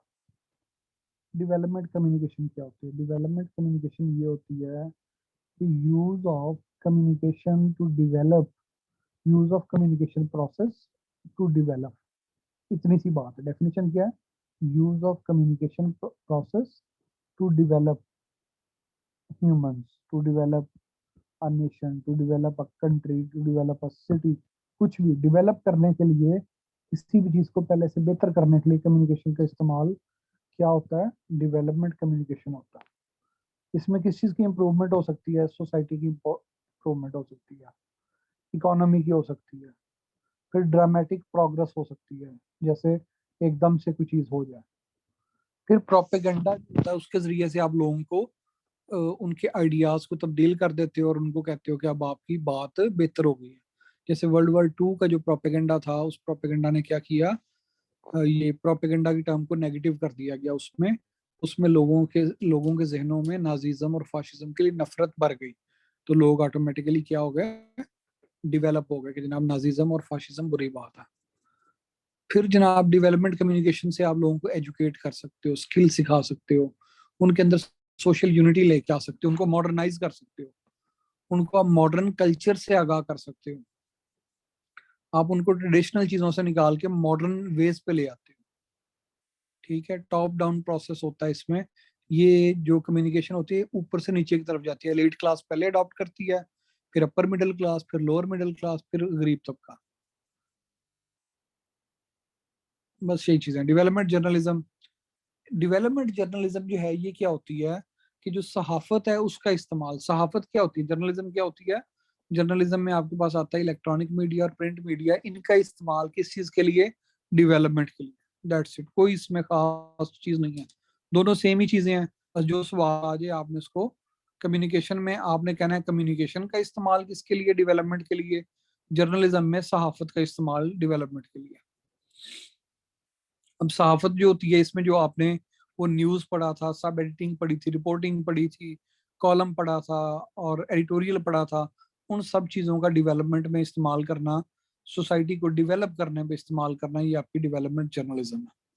जो पेपर 1 आपने पढ़ा है उसको पूरे का जो इस्तेमाल है किसके लिए? डेवलपमेंट ऑफ सोसाइटी के लिए, वो डेवलपमेंट जर्नलिज्म है। अब यहाँ पे क्वेश्चन आता होता है differentiate between mess communication, development communication and development journalism and development support communication. सिर्फ डेफिनेशन है इनकी।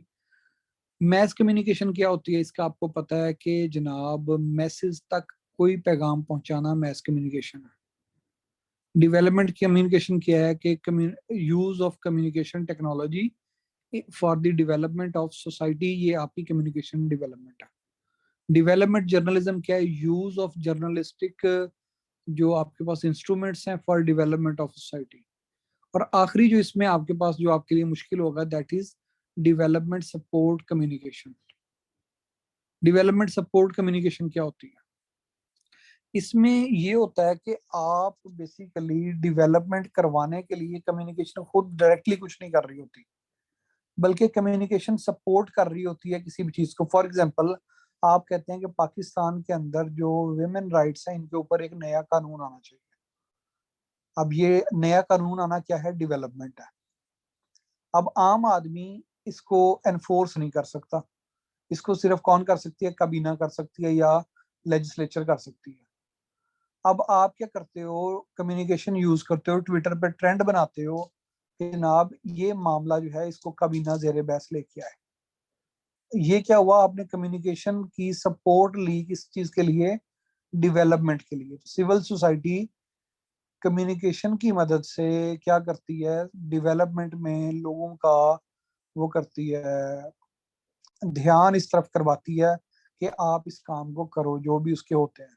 फॉर एग्जाम्पल, जैसे आप लेटर लिखते हैं डिप्टी कमिश्नर को कि जी हमारे मोहल्ले की सफाई करें, तो ये भी डेवलपमेंट सपोर्ट कम्युनिकेशन में आ जाएगा। आप अपने जो है बल्दिया के एहलकार को खत लिखते हो कि जनाब, या वापडा वालों को खत लिखते हो कि जनाब इस इलाके के अंदर एक नया ट्रांसफार्मर लगा दो। ये क्या है? ट्रांसफार्मर आपने नहीं लगाया, लेकिन आपने कम्युनिकेट किया। तो यहाँ पे आपने कम्युनिकेशन एक खत के जरिए से, जैसे आप एडिटोरियल लिखते हो या जैसे आप लेटर्स टू द एडिटर होते हैं। अब लेटर्स टू द एडिटर जो लिखे जाते हैं, जो लोग लिख रहे होते हैं एडिटर के नाम खतूत, तो ये डेवलपमेंट सपोर्ट कम्युनिकेशन होती है। कम्युनिकेशन है, लेकिन आप जो लिखने वाले हैं आप सहाफी तो नहीं है। आपने क्या किया? एडिटर को खत लिखा, एडिटर ने उसको छाप दिया और उस खत की मदद से किसी ने, साहिब इख्तियार ने पढ़ लिया और वो काम हो गया और डेवलपमेंट हो गई। इसे हम कहेंगे development support communication. Any question यहाँ तक, डेवलपमेंट सपोर्ट कम्युनिकेशन तक?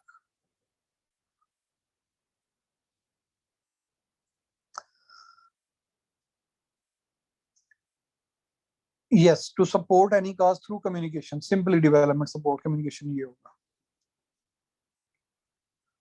नेक्स्ट है जी हमारा two step flow of communication. Two step flow of communication क्या होता है? Two step flow of communication ये होता है, रोयते हिलाल की एग्जांपल ले रहे हैं। रोयते हिलाल ये हुई कि मैं एक पहाड़ के ऊपर खड़ा था, या मैं समंदर के किनारे खड़ा था, और मैंने अपनी आंखों से चांद को देखा। मेरे लिए चांद देख लिया, अगले दिन ईद हो गई। अब मैंने जब चांद को देखा, ईद हो गई, तो क्या मेरा ये देखना मैं कितने लोगों को बता सकता हूँ? तो आप कहेंगे सर आप 10 12 15 20 50 100 200 फेसबुक के थ्रू 1000 लोगों को बता लेंगे। लेकिन अगर वही चांद मैं देखता हूँ और मैं कॉल करता हूँ रोहित हिलाल कमेटी के चेयरमैन को, उसे फोन करता हूँ और फोन करके बताता हूँ कि मैंने फलां जगह पे चांद देखा है, तो वो क्या करेगा, जब वो उसको अनाउंस करेगा तो उसकी जो अनाउंसमेंट होगी उसके जरिए से पूरा पाकिस्तान ईद मनाएगा। या दूसरी एग्जाम्पल है, मसलन मैं ये कहता हूँ कि पाकिस्तान लाहौर के अंदर इस वक्त लोगों के पेट जो हैं वो गैस्ट्रो की बीमारी से खराब हो रहे हैं। मैं कैसे इसको कहता हूँ? मैं कहता हूँ जी मैं आज सर्विस अस्पताल गया था, वहां मेरा एक दोस्त डॉक्टर है, उस डॉक्टर के पास में बैठा हुआ, तो उसके पास जो 50 पेशेंट आए, उनमें से 35 ऐसे थे जो गैस्ट्रो के पेशेंट थे। अब ये बात मैंने सुन ली। अब ये बात सुनने के बाद जब मैं कहता हूँ कि जनाब अब इसको सारे लोगों को पता चलना चाहिए, अब मैं खुद ये बात करूं तो शायद इतनी इंपॉर्टेंट ना हो, लेकिन जब ये बात वो बंदा करेगा कि जो जिसको आप समझते हो, मसलन फॉर एग्जांपल यही बात वजीर हेल्थ करता है, या वजीर इतलात करता है, या वजीर आला करता है, वो कहता है जी लाहौर जो है इसके अंदर गैस्ट्रो की वबा फैल गई है, तो उसकी जो बताई हुई बात होगी वो लोगों के लिए ज्यादा पावरफुल होगी, ज्यादा मीनिंगफुल होगी, ज्यादा ट्रस्ट वर्दी होगी। तो ये two step flow of communication ये होता है कि हम किसी भी, या इसी तरह से मैं आपको आज ये कहता हूँ कि जो बैंकारी है ये हराम नहीं है। या मसलन पॉपुलेशन के ऊपर आपने अक्सर देखा होगा कि जो मौलवी होते हैं तो उनकी तस्वीरें लगा के नीचे लिखा होता है कि इस्लाम के अंदर ज्यादा बच्चे पैदा करने की फजीलत बयान नहीं हुई, बल्कि क्या है, कम बच्चे पालें जिनकी आप अच्छे परवरिश कर सकें। क्योंकि हमारे यहाँ लोकल कंसेप्ट है कि रिलीजन ये कहता है ज्यादा बच्चे पालो, ज्यादा बच्चे पैदा करो। अब मैं इसको कहूंगा कि बच्चे कम पैदा होने चाहिए तो शायद लोग इसको इतना ना सुने और ना जाने, लेकिन अगर यही बात है कि मौलवी करेगा तो वो चूंकि उस चीज का नुमाइंदा है, वो ओपिनियन लीडर है, तो ओपिनियन लीडर जो होगा वो क्या होगा, उसकी बात लोग ज्यादा मानेंगे। तो two step flow of communication की क्या होता है कि सबसे पहले जो ओपिनियन लीडर होता है वो न्यूज लेता है किसी भी जगह से, वो फ्रेंड से ले सकता है, फैमिली से ले सकता है, कोवर्कर से ले सकता है, या किसी और तरीके से, बाद में वो उसको फ्लोट करता है और वो लोगों तक जाती है, तो लोग कहते हैं हाँ नहीं वाकई ये बात बंदा कर रहा है तो ये बात ठीक ही होगी। इसे हम कहते हैं आपका two step flow of communication, जिसमें पहले एक आम जो सोर्स है वो न्यूज देता है ओपिनियन लीडर को, देन ओपिनियन लीडर उसको मैस लेवल पे फैला देता है, मैस कम्युनिकेशन कर देता है उसकी। तो ये आपका two step flow of communication है, two step flow of communication है। अच्छा, इसी तरह से मसलन ये है कि अगर आप लोगों में से कोई बंदा स्टेटस लगाता है, आप लोग देखते हैं, मुझे अक्सर ये होता है मेरे साथ, कोई भी बंदा पीएमएस ग्रुप में या सीएसएस ग्रुप में लगाता है जी पीएमएस का इम्तहान है जुलाई में होने वाला है। अब जब आप कहते हैं जी पीएमएस का इम्तहान जुलाई में होने वाला है, फौरी तौर पर मुझे 10 12 15 लोगों के स्क्रीनशॉट आना शुरू हो जाते हैं कि सर ये हमने सोशल फेसबुक पे खबर पड़ी है, क्या ये ठीक है? लेकिन अगर यही एक स्टेटस मैं लगाता हूँ तो लोग उसको रेफरेंस के तौर पर काउंट करना शुरू कर देते हैं कि सर तजम्मल ने कहा जी पीएमएस का पेपर जो है 27 जून के बाद किसी भी डेट को हो सकता है।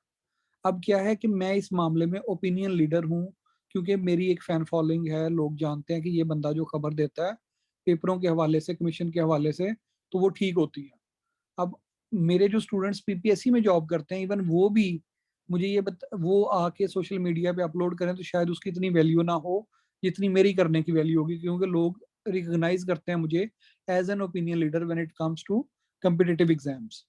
या तो ये क्या होता है कि two step flow of communication है कि मैं मुझे कोई बताएगा, पुलिस डिपार्टमेंट का एक दोस्त है वो मुझे बताएगा कि जी हमने सब इंस्पेक्टर की रिक्वेजिशन भेज दी है बीपीएससी को, अब मैं वो जाके सोशल मीडिया पे लगाऊंगा और वो हर जगह पे वायरल हो जाएगी। और ये होता है अक्सर औकात। एक दफा मैंने एक इंफॉर्मेशन इसी तरह से ना चेक करने के लिए लगाई कि ये कितनी वायरल होती है, काफी अरसा पहले की बात है, और वो वायरल हो गई और लोग मुझे कह रहे थे कि नहीं नहीं आपको नहीं पता, ये इस तरह से बात नहीं, इस तरह से है। तो ये होता है आपका ओपिनियन लीडर की बात के बाद वो ओपिनियन लीडर खुद अपनी बात से पीछे हट रहा होता है, लेकिन लोग कहते हैं नहीं नहीं नहीं, नहीं आपने ये बात की थी और ये बात ठीक है। तो ओपिनियन लीडर के अंदर कौन कौन सी खसूसियात होनी चाहिए? क्रेडिबिलिटी होनी चाहिए, यानी जो बात करे वो उस पे लोगों को यकीन हो। बाकी ये सारी कहानी है, आपने पढ़ लेनी है। क्वेश्चन नंबर 6 तक कोई सवाल, ये पेपर में आना है सवाल ये वाला, two step flow of communication and opinion leaders. कभी वो पूछ लेता है कि ओपिनियन लीडर जो है वो कैसा होना चाहिए, कभी वो पूछ लेता है two step flow of communication क्या है, उसके अंदर आपने ये बनानी होते हैं, अपने फ्लो चार्ट्स डायग्राम बनानी होती हैं। अगला सवाल है हमारा public relation, definition and scope, tools of public relations, public relation in Pakistan, difference between public relation, propaganda, advertising and publicity। Public relation क्या होता है? किसी भी फॉर्मल ऑर्गेनाइजेशन का अवाम के साथ जो ताल्लुक होता है, जो रिलेशन होता है, उसे हम पब्लिक रिलेशन कहते हैं। ये सरकारी भी हो सकती है ऑर्गेनाइजेशन और ये गैर सरकारी भी हो सकती है। तो ये एक सब्जेक्ट भी है पब्लिक रिलेशंस, सब्जेक्ट यानी एकेडमिक्स का एक फील्ड भी है जो कि मैस कम्युनिकेशन के अंदर ही आता है। कि कैसे आप लोगों को क्या कर सकते हो, मोटिवेट कर सकते हो, कैसे कि वो आपके ऑर्गेनाइजेशन के बारे में अपने व्यूज जो हैं वो रखें। पब्लिक रिलेशन डिपार्टमेंट का काम होता है लोगों के दिल में सॉफ्ट इमेज क्रिएट करना किसी भी चीज के लिए, जो पब्लिक रिलेशन डिपार्टमेंट है। स्कोप क्या होता है जनाब? Preparing the people. आपने देखा होगा लाहौर के अंदर एक बन आ रहे थे, नई टाइप के बन्स आ रहे थे, ये जैसे कोई भी नई प्रोडक्ट आ रही होती है, तो वो क्या करते हैं, बड़ा सा एक लोगो टाइप या कलर बना देते हैं, उसके ऊपर लिखते हैं कमिंग सून और नीचे अपना फोन नंबर लिख देते हैं। लोग सारे परेशान होते हैं, यार ये फोन नंबर, या मसलन वो टेलीफोन होता था एक 0900718601। अब जब अगर फॉर एग्जांपल मैं वो स्टार्ट करना चाह रहा हूँ, तो मैं क्या करता हूँ, बड़ा सा लिखता हूँ कमिंग सून और आगे लिख देता हूँ 0900718601 एंड दैट्स इट। लोगों को नहीं पता क्या जल्दी आ रहा है क्या नहीं आ रहा, लोग अब उसकी तरफ देखना शुरू हो गए हैं कि ये क्या है। तो ये क्या होता है, लोगों को आपने प्रिपेयर किया। उसके कुछ अरसे के बाद मैं लिख देता हूँ उस पर ना एक डेट लिख देता हूँ, वही कमिंग सून ये, और डेट और साथ में नंबर। फिर मैं उसके ऊपर एक लोगो ऐड कर देता हूँ। फिर मैं उसके अंदर ये क्या करता हूँ, ये इससे क्या हो गया, लोगों के माइंड मैंने कंटिन्यूसली अपनी तरफ अट्रैक्ट करना शुरू कर दिया। तो ये पब्लिक रिलेशनिंग है। या फिर बाज़ का ऐसा होता है, आपने देखा होगा बाकायदा पाकिस्तान में एक इदारा है आईएसपीआर के नाम से, या पंजाब गवर्नमेंट का एक इदारा है डीजीपीआर के नाम से, directorate general of public relations, DGPR. अब ये जो आपका आईएसपीआर है या डीजीपीआर है, या हर महकमे का अपना एक पीआरओ होता है, डीपीओ का भी पीआरओ होता है, डीसी का भी पीआरओ होता है। ये पब्लिक रिलेशन ऑफिसर, इनका काम क्या होता है? इनका काम होता है इंफॉर्मेशन को लोगों तक पहुंचाना है, और इसके लिए तमाम पॉसिबल मेयर्स अडॉप्ट करना। ये ट्रस्ट डेवलप करता है। मार्केटिंग में और पब्लिक रिलेशंस में फर्क है। पब्लिक रिलेशंस जो होते हैं वो किसी ऑर्गेनाइजेशन के लिए सॉफ्ट इमेज क्रिएट करना होता है, और मार्केटिंग किसी प्रोडक्ट या सर्विस को सेल करने के लिए आप यूज करते हो। मार्केटिंग या एडवर्टाइजिंग जो है ये क्या होती है, किसी भी चीज को सेल करने के लिए होती है। मसलन पीआरओ ये है कि हम कहें कि पंजाब पुलिस जो है ये, इसके 4 जवान जो हैं वो दहशतगर्दों से लड़ते हुए शहीद हो गए, और उसकी बुनियाद पे हम लोगों के इमोशंस को जगाएं और उनके उनके दिलों में पंजाब पुलिस के लिए मोहब्बत पैदा करें, तो ये पब्लिक रिलेशंस है। लेकिन अगर मैं ये कहूँ कि ये मेरी एकेडमी है और ये इसकी एडवर्टीजमेंट है, और इस एडवर्टीजमेंट को मैं बढ़ा चढ़ा के लिखूंगा, कहूँ कि जनाब 3 दिन के अंदर पीएमएस अफसर बना है, एक दफा आप लोग हिल जाएंगे, ये क्या है? एग्जेजरेशन। एग्जेजरेशन है। ये मैं कहूँ 6 दिन के अंदर आप पब्लिक जो है ना पीएमएस ऑफिसर बना है, ये एग्जेजरेशन है। मार्केटिंग के अंदर एग्जेजरेशन होती है, एडवर्टाइजिंग के अंदर एग्जेजरेशन होती है। पब्लिक रिलेशन क्या होता है? उसके अंदर आप फैक्ट्स को बयान करते हैं लोगों के अंदर, उन फैक्ट्स को आप इस तरह से मोल्ड करके बयान करते हैं कि लोग आपके लिए एक पॉजिटिव इमेज ले आते हैं। PR is only promotion, yes. Image building होती है इसमें, और इससे आप वर्क लेते हो। टूल्स कौन कौन से हैं? टूल्स इसके डिफरेंट है। गवर्नमेंट मीडिया इसका टूल है, इंटरनल मीडिया है, फोटोग्राफ आप यूज कर रहे होते हो इसके लिए, working with individuals and groups आप कर रहे होते हो, एडवर्टाइजिंग को आप बाज़ यूज कर रहे होते हो। PR के लिए आप एडवर्टाइजिंग को एज ए टूल यूज कर सकते हैं, पब्लिसिटी यूज कर रहे होते हो। डायरेक्ट मेथड ऑफ कम्युनिकेशन होता है, मैं आपको बताऊं, नहीं नहीं नहीं यार, पुलिस तो बड़ा अच्छा काम करती है। ठीक है जी। तो पब्लिक रिलेशनिंग क्या है? बेसिकली किसी ऑर्गेनाइजेशन के लिए अवाम के दिल में एक सॉफ्ट इमेज और एक पॉजिटिव इमेज क्रिएट करना पब्लिक रिलेशनिंग का। उसके लिए आपको गाने बनाने पड़ेंगे जैसे ICPR करती है, ड्रामे बनाएं, किताबें लिखवाएं, पेड जो है ना आप जर्नल्स वो लिखवाएं, तो ये सारी आपकी पब्लिक रिलेशनिंग होगी। ये इंटरनल भी होती है, एक्सटर्नल भी होती है। इंटरनल क्या होगी? जो HR के अंदर होती है, मसलन पब्लिक रिलेशनिंग डिपार्टमेंट है, DC का एक बयान आया और वो पूरे डिपार्टमेंट्स तक जाना है, तो विद इन जितने गवर्नमेंट इदारे DC के अंदर आ रहे हैं उन तक जो पैगाम पहुंचाना है, ये भी पब्लिक रिलेशनिंग है। और DC का एक पैगाम आया है जो आवाम के लिए है, वो बाहर फैलाएंगे, तो ये हमारी एक्सटर्नल PR है। डिफरेंस क्या होता है? Propaganda is a deliberate systematic attempt to shape perceptions, manipulate recognitions and direct behaviour to achieve a response that furthers the desired intent of the propagandist. यानी सिस्टमैटिक होता है और उसके अंदर आप हर जायज नाजायज तरीका इस्तेमाल करते हो प्रोपेगेंडा में। ऑन दी अदर हैंड, अच्छा differences, propaganda differences public relation के साथ, ये सारे पॉइंट्स हैं, ये बस आपने देख लेने हैं। एडवर्टाइजिंग और पब्लिसिटी में क्या फर्क होता है? पब्लिसिटी क्या होती है? पब्लिसिटी ये होती है कि आप लोग मेरे स्टूडेंट्स हैं, आप लोग मुझसे पढ़ रहे हैं, और आपसे कोई पूछेगा जी PMS की हमने तैयारी करनी है तो हम किसके पास जाएं, और आप उसे बताएं कि सर जम्मल के पास चले जाएं तैयारी करने के लिए, तो ये पब्लिसिटी है। और एक इश्तिहार मैं बनवाता हूँ और उस इश्तिहार को मैं दीवारों पे लगवाता हूँ या सोशल मीडिया पे चलाता हूँ और पेड प्रमोशन करता हूँ, तो ये उसकी क्या है? एडवर्टीजमेंट। एडवर्टीजमेंट और पब्लिसिटी में जो बुनियादी फर्क है वो किस चीज का है? वो पेमेंट का फर्क है, कि जो पेड होती है वो एडवर्टीजमेंट होती है, और जो पब्लिसिटी होती है ये अनपेड होती है आमतौर पे। अनपेड जो होती है वो पब्लिसिटी होती है। अब पब्लिसिटी के लिए जैसे न्यूज़पेपर है, उसके अंदर किसी न्यूज़पेपर के साफी ने आपका इंटरव्यू कर लिया, आपने वो इंटरव्यू न्यूज़पेपर में पब्लिश हो गया, या किसी मीडिया चैनल ने इंटरव्यू कर लिया फ्री ऑफ कॉस्ट आपका, वो पब्लिश हो गया, लोगों के अंदर आपकी बात जो है वो मकबूल होगी, दैट इज पब्लिसिटी। लेकिन अगर आपने पैसे दे के अखबार में इश्तिहार छपवाया तो ये क्या हो जाएगी? एडवर्टाइजिंग हो जाएगी।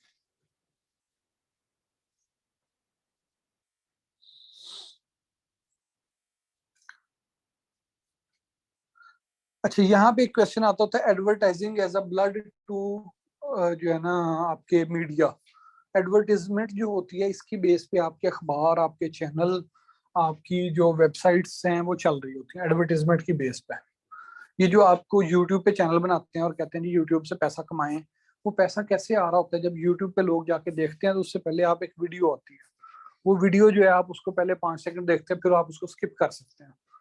तो जो 5 सेकंड आपने वीडियो देखी है, तो जिस बंदे ने वो वीडियो प्लेस की थी, प्रमोशनल वीडियो, तो उस बंदे ने क्या किया था?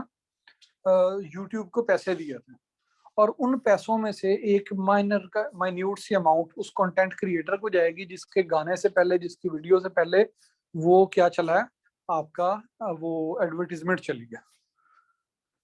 तो यहाँ पे ये क्या होता है? एडवर्टाइजिंग जो होती है इसकी मदद से अखबार चल रहे होते हैं। मैंने अभी आज 2 साल पहले चेक किया था एक डॉन के दोस्त से, तो उसने बताया कि एक डॉन न्यूज़पेपर प्रिंट करने की जो कास्ट है वो हमारी, वो तब 2019 में वो थी 37 रुपए, 37 रुपीज, और अखबार की कीमत जो हमें मिल रही थी वो मिल रही थी 19 रुपए में अखबार। यानी 37 रुपीज में एक अखबार प्रिंट करके तो आपको 19 रुपए में बेचा जा रहा है।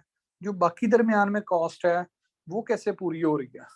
जो डिपार्टमेंट है उसका मुनाफा कहाँ से आ रहा है? तो वो थ्रू एडवर्टीजमेंट आ रहा होता है। तो एडवर्टीजमेंट जो होती है ये क्या करती है? एक्ट करती है as a blood to running your media.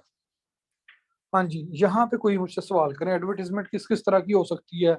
ये प्रमोशनल हो सकती है, परसुएसिव हो सकती है, स्मॉल मेकिंग, किसी ओवरऑल स्ट्रेटजी मेकिंग की हो सकती है, टारगेटेड हो सकती है, इन्वेस्टमेंट की हो सकती है, ओरिजिनल, क्रिएटिव, ब्ला ब्ला, जो दिल में आता लिखते जाए, सारा कुछ ठीक है। एडवर्टीजमेंट कैसी होनी चाहिए? एडवर्टीजमेंट जो है वो ऐसी होनी चाहिए कि जिसको देख के लोग परसुएड हो जाएं कि जी हमने ये काम करना है। आप लोग जाते हैं मार्केट में, एग्जांपल देता हूँ एक और आपको। पैम्पर की मशहूरी इतनी ज्यादा आई, पैम्पर की मशहूरी टीवी के ऊपर इतनी ज्यादा आई कि आज जिस मर्जी ब्रांड की नैपी खरीद लें आप बच्चे के लिए, तो आप जाके यही कहते हैं कि पैम्पर देते हैं। अब पैम्पर कंपनी नेम है, लेकिन उन्होंने एडवर्टीजमेंट इतनी कर ली कि अब जो उनका स्पेसिफिक नेम था वो जेनरिक नेम बन गया। या इसी तरह से आप कहते हैं जी टीसीएस करवाने जा रहा हूँ, अब आप करवा ओसीएस रहे होते हैं, कोरियर करवा रहे होते हैं, इवन बाजू का पाकिस्तान पोस्ट यूज कर रहे होते हैं, लेकिन टीसीएस की एडवर्टीजमेंट इतनी हो गई कि अब हर बंदा जो है वो कोरियर को क्या कहता है, टीसीएस। तो ये क्या होती है, आपकी परसुएसिव होती है। इसी तरह से और चीजें क्या हो सकती हैं, आप कुछ ऐड करें। क्रीम, मसलन आज आप उबर भी यूज कर रहे हो तो आप कहते हैं जी क्रीम पे आए, या उबर ने इतना नाम कर लिया है तो आप कहते हैं जी मैं उबर करके आ रहा हूँ। आप क्रीम यूज कर रहे होते हैं, या और इस तरह की जो कैब सर्विसेज हैं वो यूज कर रहे होते हैं, लेकिन आप कहते हैं क्रीम है। तो ये क्या होता है, उन्होंने प्रमोशन अपनी इतनी कर ली है। कॉर्नेटो, आइसक्रीम की एक खास शक्ल है कॉर्नेटो। अब आप कोई भी खा रहे होते हैं तो आप कह देते हैं वो कि कॉर्नेटो खा रहा हूँ। चलें, दैट्स सफिशिएंट। कोई सवाल है ज़हन में तो कर लें, नहीं तो आपने मैथ कम्युनिकेशन की जैसे ये आउटलाइन बनी हुई है ऐसे अपने हाथ से आउटलाइन बनानी है, सिर्फ इस पर रिलाई नहीं करना। और हर सवाल के अंदर, जिसमें तो यहाँ पे फ्लो चार्ट्स ऐड है, एक ऐड है तो आपने 2 ऐड करने हैं, अपने हाथ से बनाने हैं और बना के फिर आपने ग्रुप में सेंड करने हैं, मुझे सेंड करने हैं। ये आपका होमवर्क है, प्लस इंग्लिश ऐसे का एक होमवर्क है आपका, वो मैं ग्रुप में पोस्ट कर देता हूँ। उसका टॉपिक क्या, कल से हमारी पहली क्लास इंग्लिश की हुआ करेगी पीएमएस वालों के लिए, और दूसरी क्लास इस्लामियात के जो लेक्चर रह गए हैं वो होंगे। कल भी 2 घंटे क्लास होगी मंडे से ऑनवर्ड, और अगले हफ्ते में हमने सिलेबस खत्म कर लेना है। सिर्फ हमारा सोशल वर्क बच जाएगा, वो अगले वीकेंड पे मैं आपको इसी 2 दिन में करवा दूंगा।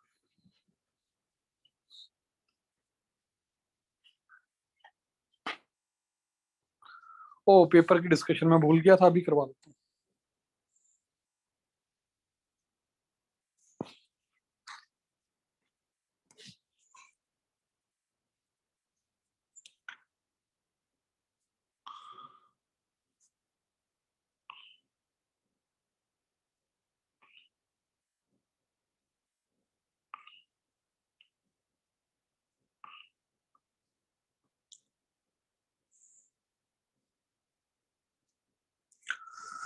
ये देखो जी, ये आपका पेपर 1 है, पहले पेपर 2 देख लो। पेपर 2 में क्वेश्चन आता है। अब देखो, ये जो बेसिक्स हैं, जो सिलेबस है, वो हमने सारा कवर कर लिया, हमने कोई सवाल भी नहीं छोड़ा। अब इसमें सवाल देखो कैसे आ रहे हैं।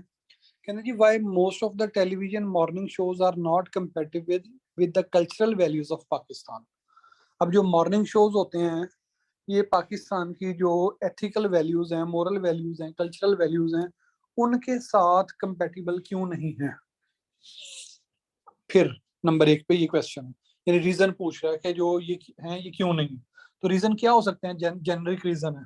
नंबर 1, वो उसमें आप बता सकते हैं कि ये इसके ऊपर बाइस्ड नेचर होती है किसकी, मीडिया हाउसेस की, वो अपनी मर्जी की जो मॉर्निंग शोज हैं वो बनाते हैं। Number 2, less interest of the major chunk, अक्सर लोग तो मॉर्निंग में काम के लिए चले जाते हैं, वो टीवी देखते ही नहीं है, तो चूंकि ये लेस व्यूड होते हैं तो इस पे तवज्जो भी कम दी जाती है। अब और क्या हो सकता है, पॉलिटिकल इम्पैक्ट्स होते हैं कि इनको आप इस तरह की चीजें बताते हैं कि जो ठीक नहीं है। फिर इस पे ये हो सकता है कि जो वेमेन है इसमें कोई उनका हिडन एजेंडा हो सकता है। तो जो आपके दिल में आएगा यहाँ पे 5 6 7 पॉइंट्स, वो आपने लिख देने हैं कि इन 7 पॉइंट्स की वजह से हमारे टेलीविजन के जो मॉर्निंग शोज हैं वो कंपेटिबल नहीं है हमारी कल्चरल वैल्यूज के साथ। फिर कहते हैं give suggestions for improving their content bye examining the various ethical issues involved in morning shows.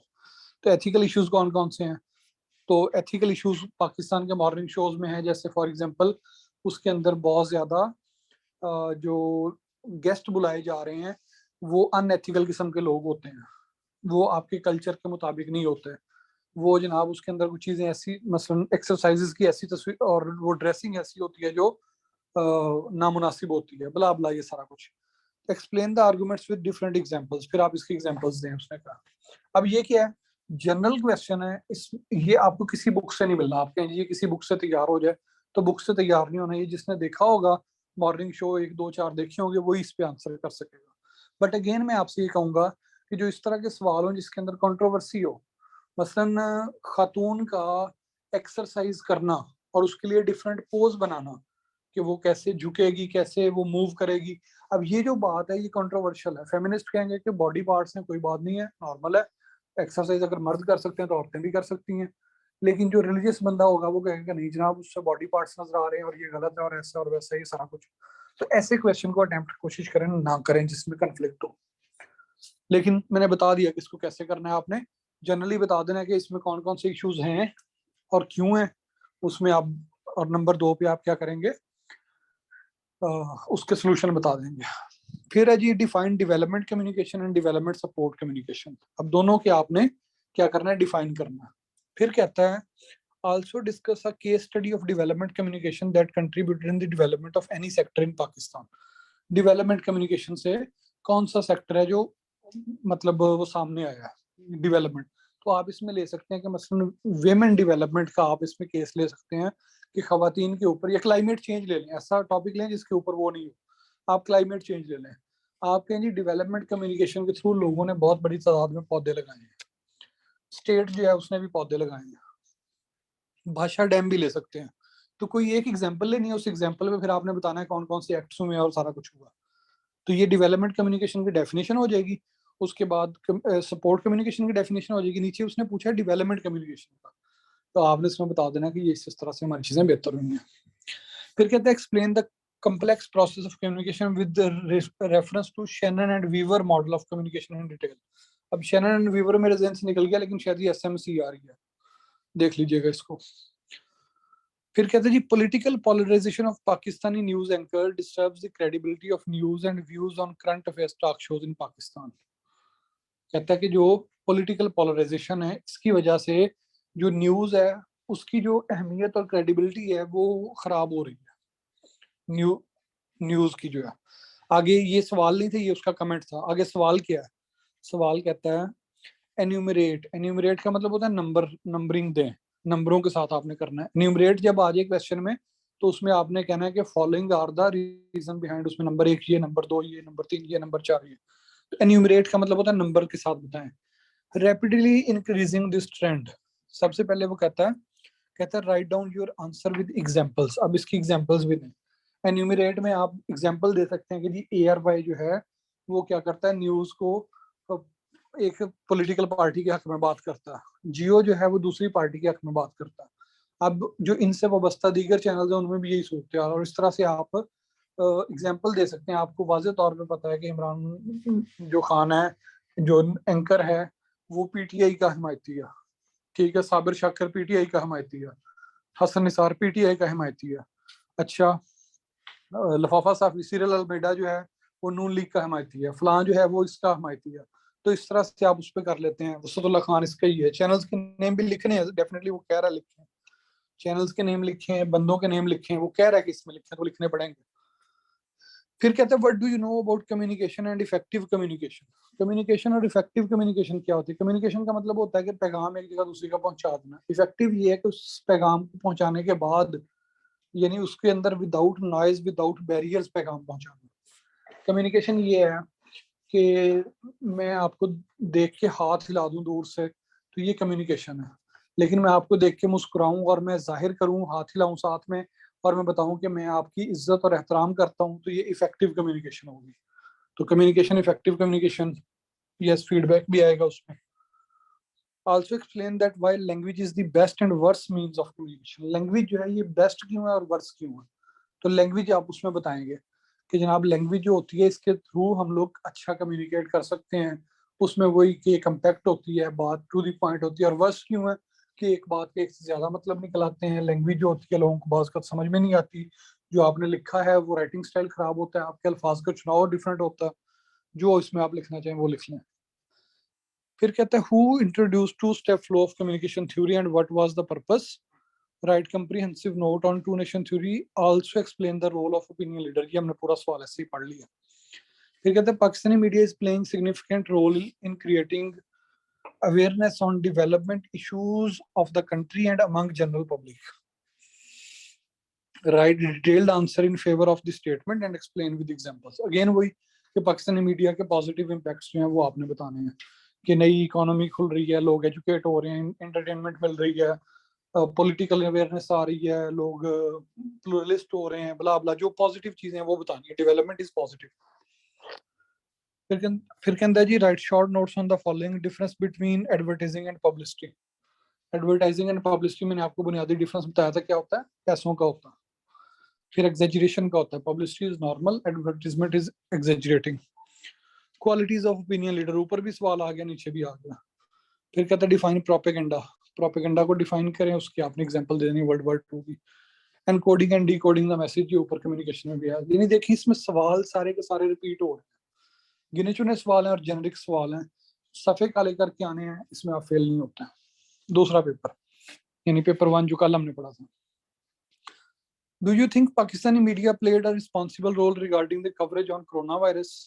Analyze the technical and journalist standards of the coverage of coronavirus by Pakistani media.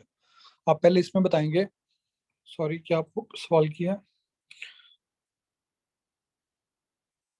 Short notes अगर 10 number का हो तो 4 pages, अगर 5 number का हो तो 2 pages लिखने हैं।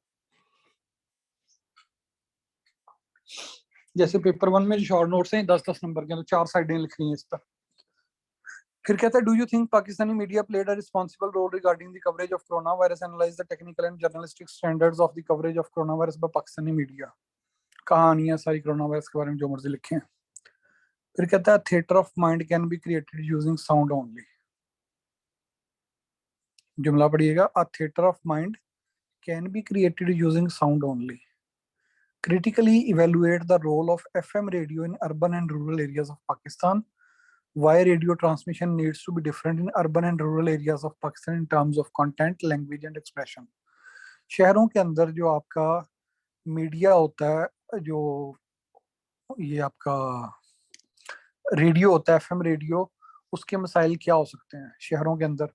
ट्रैफिक जैम हो सकता है शहरों के अंदर, कोई ब्लास्ट हो सकता है शहरों के अंदर, कोई हादसा हो सकता है, कोई एक्सीडेंट हो सकता है शहरों के अंदर, कोई और इस तरह का मामला हो सकता है, कोई पोल्यूशन का इशू हो सकता है। देहातों के अंदर क्या होता है, देहातों के अंदर फसलें जो होती हैं उनके काश्त करने से मुतल्लिका चीजें होंगी, पानी दीवारी का मसला होएगा। देहातों के अंदर जो है ना कल्चरल वैल्यूज और तरह की होती हैं। शहरों में आप जैसे चाहें गाने चला दें, देहातों के अंदर बाज़ वक़्त आपको उसका ख्याल करना पड़ता है। तो ये फर्क है इसके अंदर, कहानी यही है सारी। यस एग्जैक्टली, कहानी है मतलब कोई ऐसी चीज नहीं है कि जो आप कहें कि किसी एक किताब से आपको मिल जाएगी, आपने खुद लिखनी है। फिर कहते हैं जी editorial reflects the newspaper's ideology and is considered the mouthpiece of the newspaper. यही कल हमने डिफाइन किया था कि is the policy statement of newspaper editorial. फिर कहते हैं highlight the differences among editorial feature and column for their objectives, content, treatment, expression and format. अब देखो उसने सवाल के अंदर खुद ही बता दिया कि आपने क्या लिखना है। उसने कहा कि आप इन तीनों के जो है ना वो क्या करो, डिफरेंसेस लिखो। कौन से, सबसे पहले ऑब्जेक्टिव्स। तो आप हेडिंग देंगे इस सवाल को हल करते हुए कि डिफरेंसेस अमंग ऑब्जेक्टिव्स। उस पे आप ऑब्जेक्टिव्स के बारे में 3-4 चीजें लिखेंगे। नंबर 1 के एडिटोरियल का ऑब्जेक्टिव ये होता है, फीचर का ये होता है और कॉलम का ये होता है। फिर बताएंगे कंटेंट, एडिटोरियल का कंटेंट ऐसा होता है, फीचर का ऐसा होता है और कॉलम का ऐसा होता है। फिर बताएंगे ट्रीटमेंट, ट्रीटमेंट एडिटोरियल की ऐसे होती है, फीचर की ऐसे होती है और कॉलम की ऐसे होती है। फिर एक्सप्रेशन क्या होता है, एडिटोरियल का फॉर्मल होता है, फीचर का जो है ना स्टोरी लाइक होता है, कॉलम का जो है ना वो ओपन होता है, जैसे दिल करे लिखो। फॉर्मेट, एडिटोरियल का जो फॉर्मेट होता है वो सबसे पहले आप उसमें वो तस्वीरें बनाएंगे कि जनाब एडिटोरियल इस तरह का होता है, फीचर इस तरह का होता है, कॉलम इस तरह का होता है, तीनों चीजें डिफरेंट हो जाएंगी। That's it. फिर कहते हैं what survival strategies are being followed by Pakistani newspapers to combat the threat of extinction posed by internet और सोशल मीडिया साइट्स। कौन कौन सी हैं जनाब, न्यूज़पेपर कैसे बचाए जा सकते हैं कि न्यूज़पेपर हों।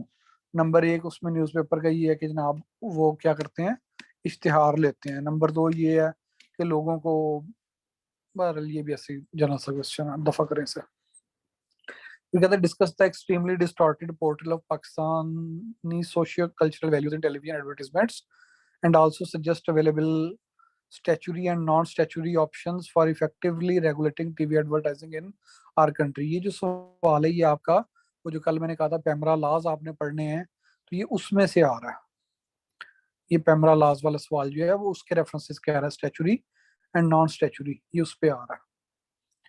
फिर इस तरह सब एडिटर पे एक सवाल आया हुआ है कि sub editor is the like captain of the ship plays a की रोल। कहानी को छोड़ना है, आपने एग्जैक्ट देखना है कि सवाल क्या है। सवाल ये है, डिस्कस नेसेसरी क्वालिफिकेशंस, कि जो सब एडिटर है उसमें की क्या क्वालिफिकेशन होनी चाहिए, क्या करेक्टरिस्टिक्स होनी चाहिए। और उसके बाद ये दो चीजें इसने पूछी हैं, नंबर एक क्वालिफिकेशंस, नंबर दो करेक्टरिस्टिक्स। आपने इसको हिट करना ज्यादा। फिर कहता है describe the different production phases from the initial idea to the final release of print of a television documentary film. Also briefly discuss future of medium of documentary films in Pakistan। दो हिस्से हैं। तो documentary film में क्या होता है, documentary film में सबसे पहले क्या होता है कि आप उसके थीम जो है ना वो अपने जहन में डेवलप करते हो, फिर उसके बाद उसके लिए मटेरियल इकट्ठा करते हो, फिर उसको आप लिखते हो, लिखने के बाद फिर आप उसको वो करते हो, उसके लिए जो आपको ऑडियो विजुअल चाहिए हैं वो रिकॉर्ड करते हो। फिर ऑडियो विजुअल रिकॉर्डिंग जो होती है उसको आप स्क्रिप्ट के साथ पढ़ते हो या पढ़वाते हो, और इस तरह से आपकी डॉक्यूमेंट्री बन जाती है। फिर उसको आप रिलीज करते हो, आखिरी रिलीजिंग है। तो ये आपके पास डॉक्यूमेंट्री फिल्म है। पाकिस्तान में इसका फ्यूचर क्या है, तो लिखते हैं जी फ्यूचर इस पे चल रहा है। अब आजकल यूट्यूब डॉक्यूमेंट्रीज बन रही हैं, यूट्यूब की वजह से बड़ा फर्क पड़ गया है। सोशल मीडिया के ऊपर लोग डॉक्यूमेंट्रीज बना के डाल रहे होते हैं, लोग इसको एज ए नॉलेज फॉर्मेट ले रहे होते हैं। और आपको पता है यूट्यूब के ऊपर सबसे ज्यादा जो चीजें चलती हैं वो ऐसी इंफॉर्मेशन चलती है जिसमें एक बड़ा सा सवाल लिखा हुआ होता है और फिर उसके ऊपर एक शॉर्ट सी डॉक्यूमेंट्री दी हुई होती है। मसलन ये कहते हैं जी मरने के बाद कब्र का मंजर कैसा होगा, सवालिया निशान। और वो जो देहाती अंकल होते हैं, आंटियां होती हैं, वो सारे जब यूट्यूब वाला मोबाइल लेते हैं तो वो यही लगा के देखते रहते हैं। फिर वो हकीकत टीवी जैसे चैनल सामने आते हैं जो डॉक्यूमेंट्रीज के नाम पे लोगों को एक्सप्लॉइट करते हैं। फिर जनाब शॉर्ट नोट्स हैं, पहला पेमरा है, दूसरा प्रेस कोड ऑफ एथिक्स है, तीसरा लिबल एंड डिफेमेशन है। तो ये शॉर्ट नोट्स हैं, कोई भी दो इसमें आप लिख सकते हैं। आई डोंट थिंक इसके अंदर कोई भी ऐसा सवाल होगा, 5 सवाल कम से कम ऐसे होंगे जो आप इस वक्त भी अगर पेपर हल करना चाहें तो हल कर सकते हैं इन 2 क्लासों के बाद। अब बताएं आपके क्वेश्चंस हैं तो कर लें, नहीं तो छुट्टी करें।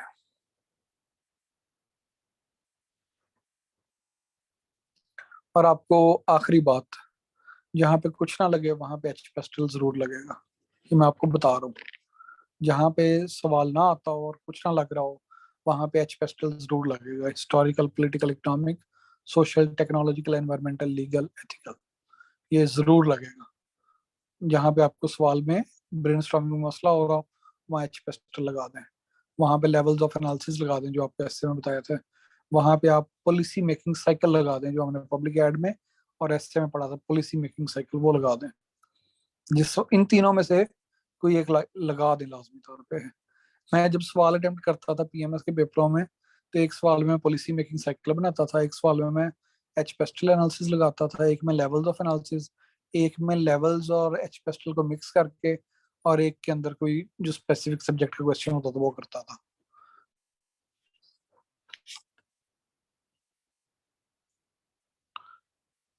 मॉक पेपर्स का मैंने आपको बताया है कि जो नेक्स्ट वीकेंड है उससे स्टार्ट होगा। दोनों बता दिए, पार्ट 1 और 2।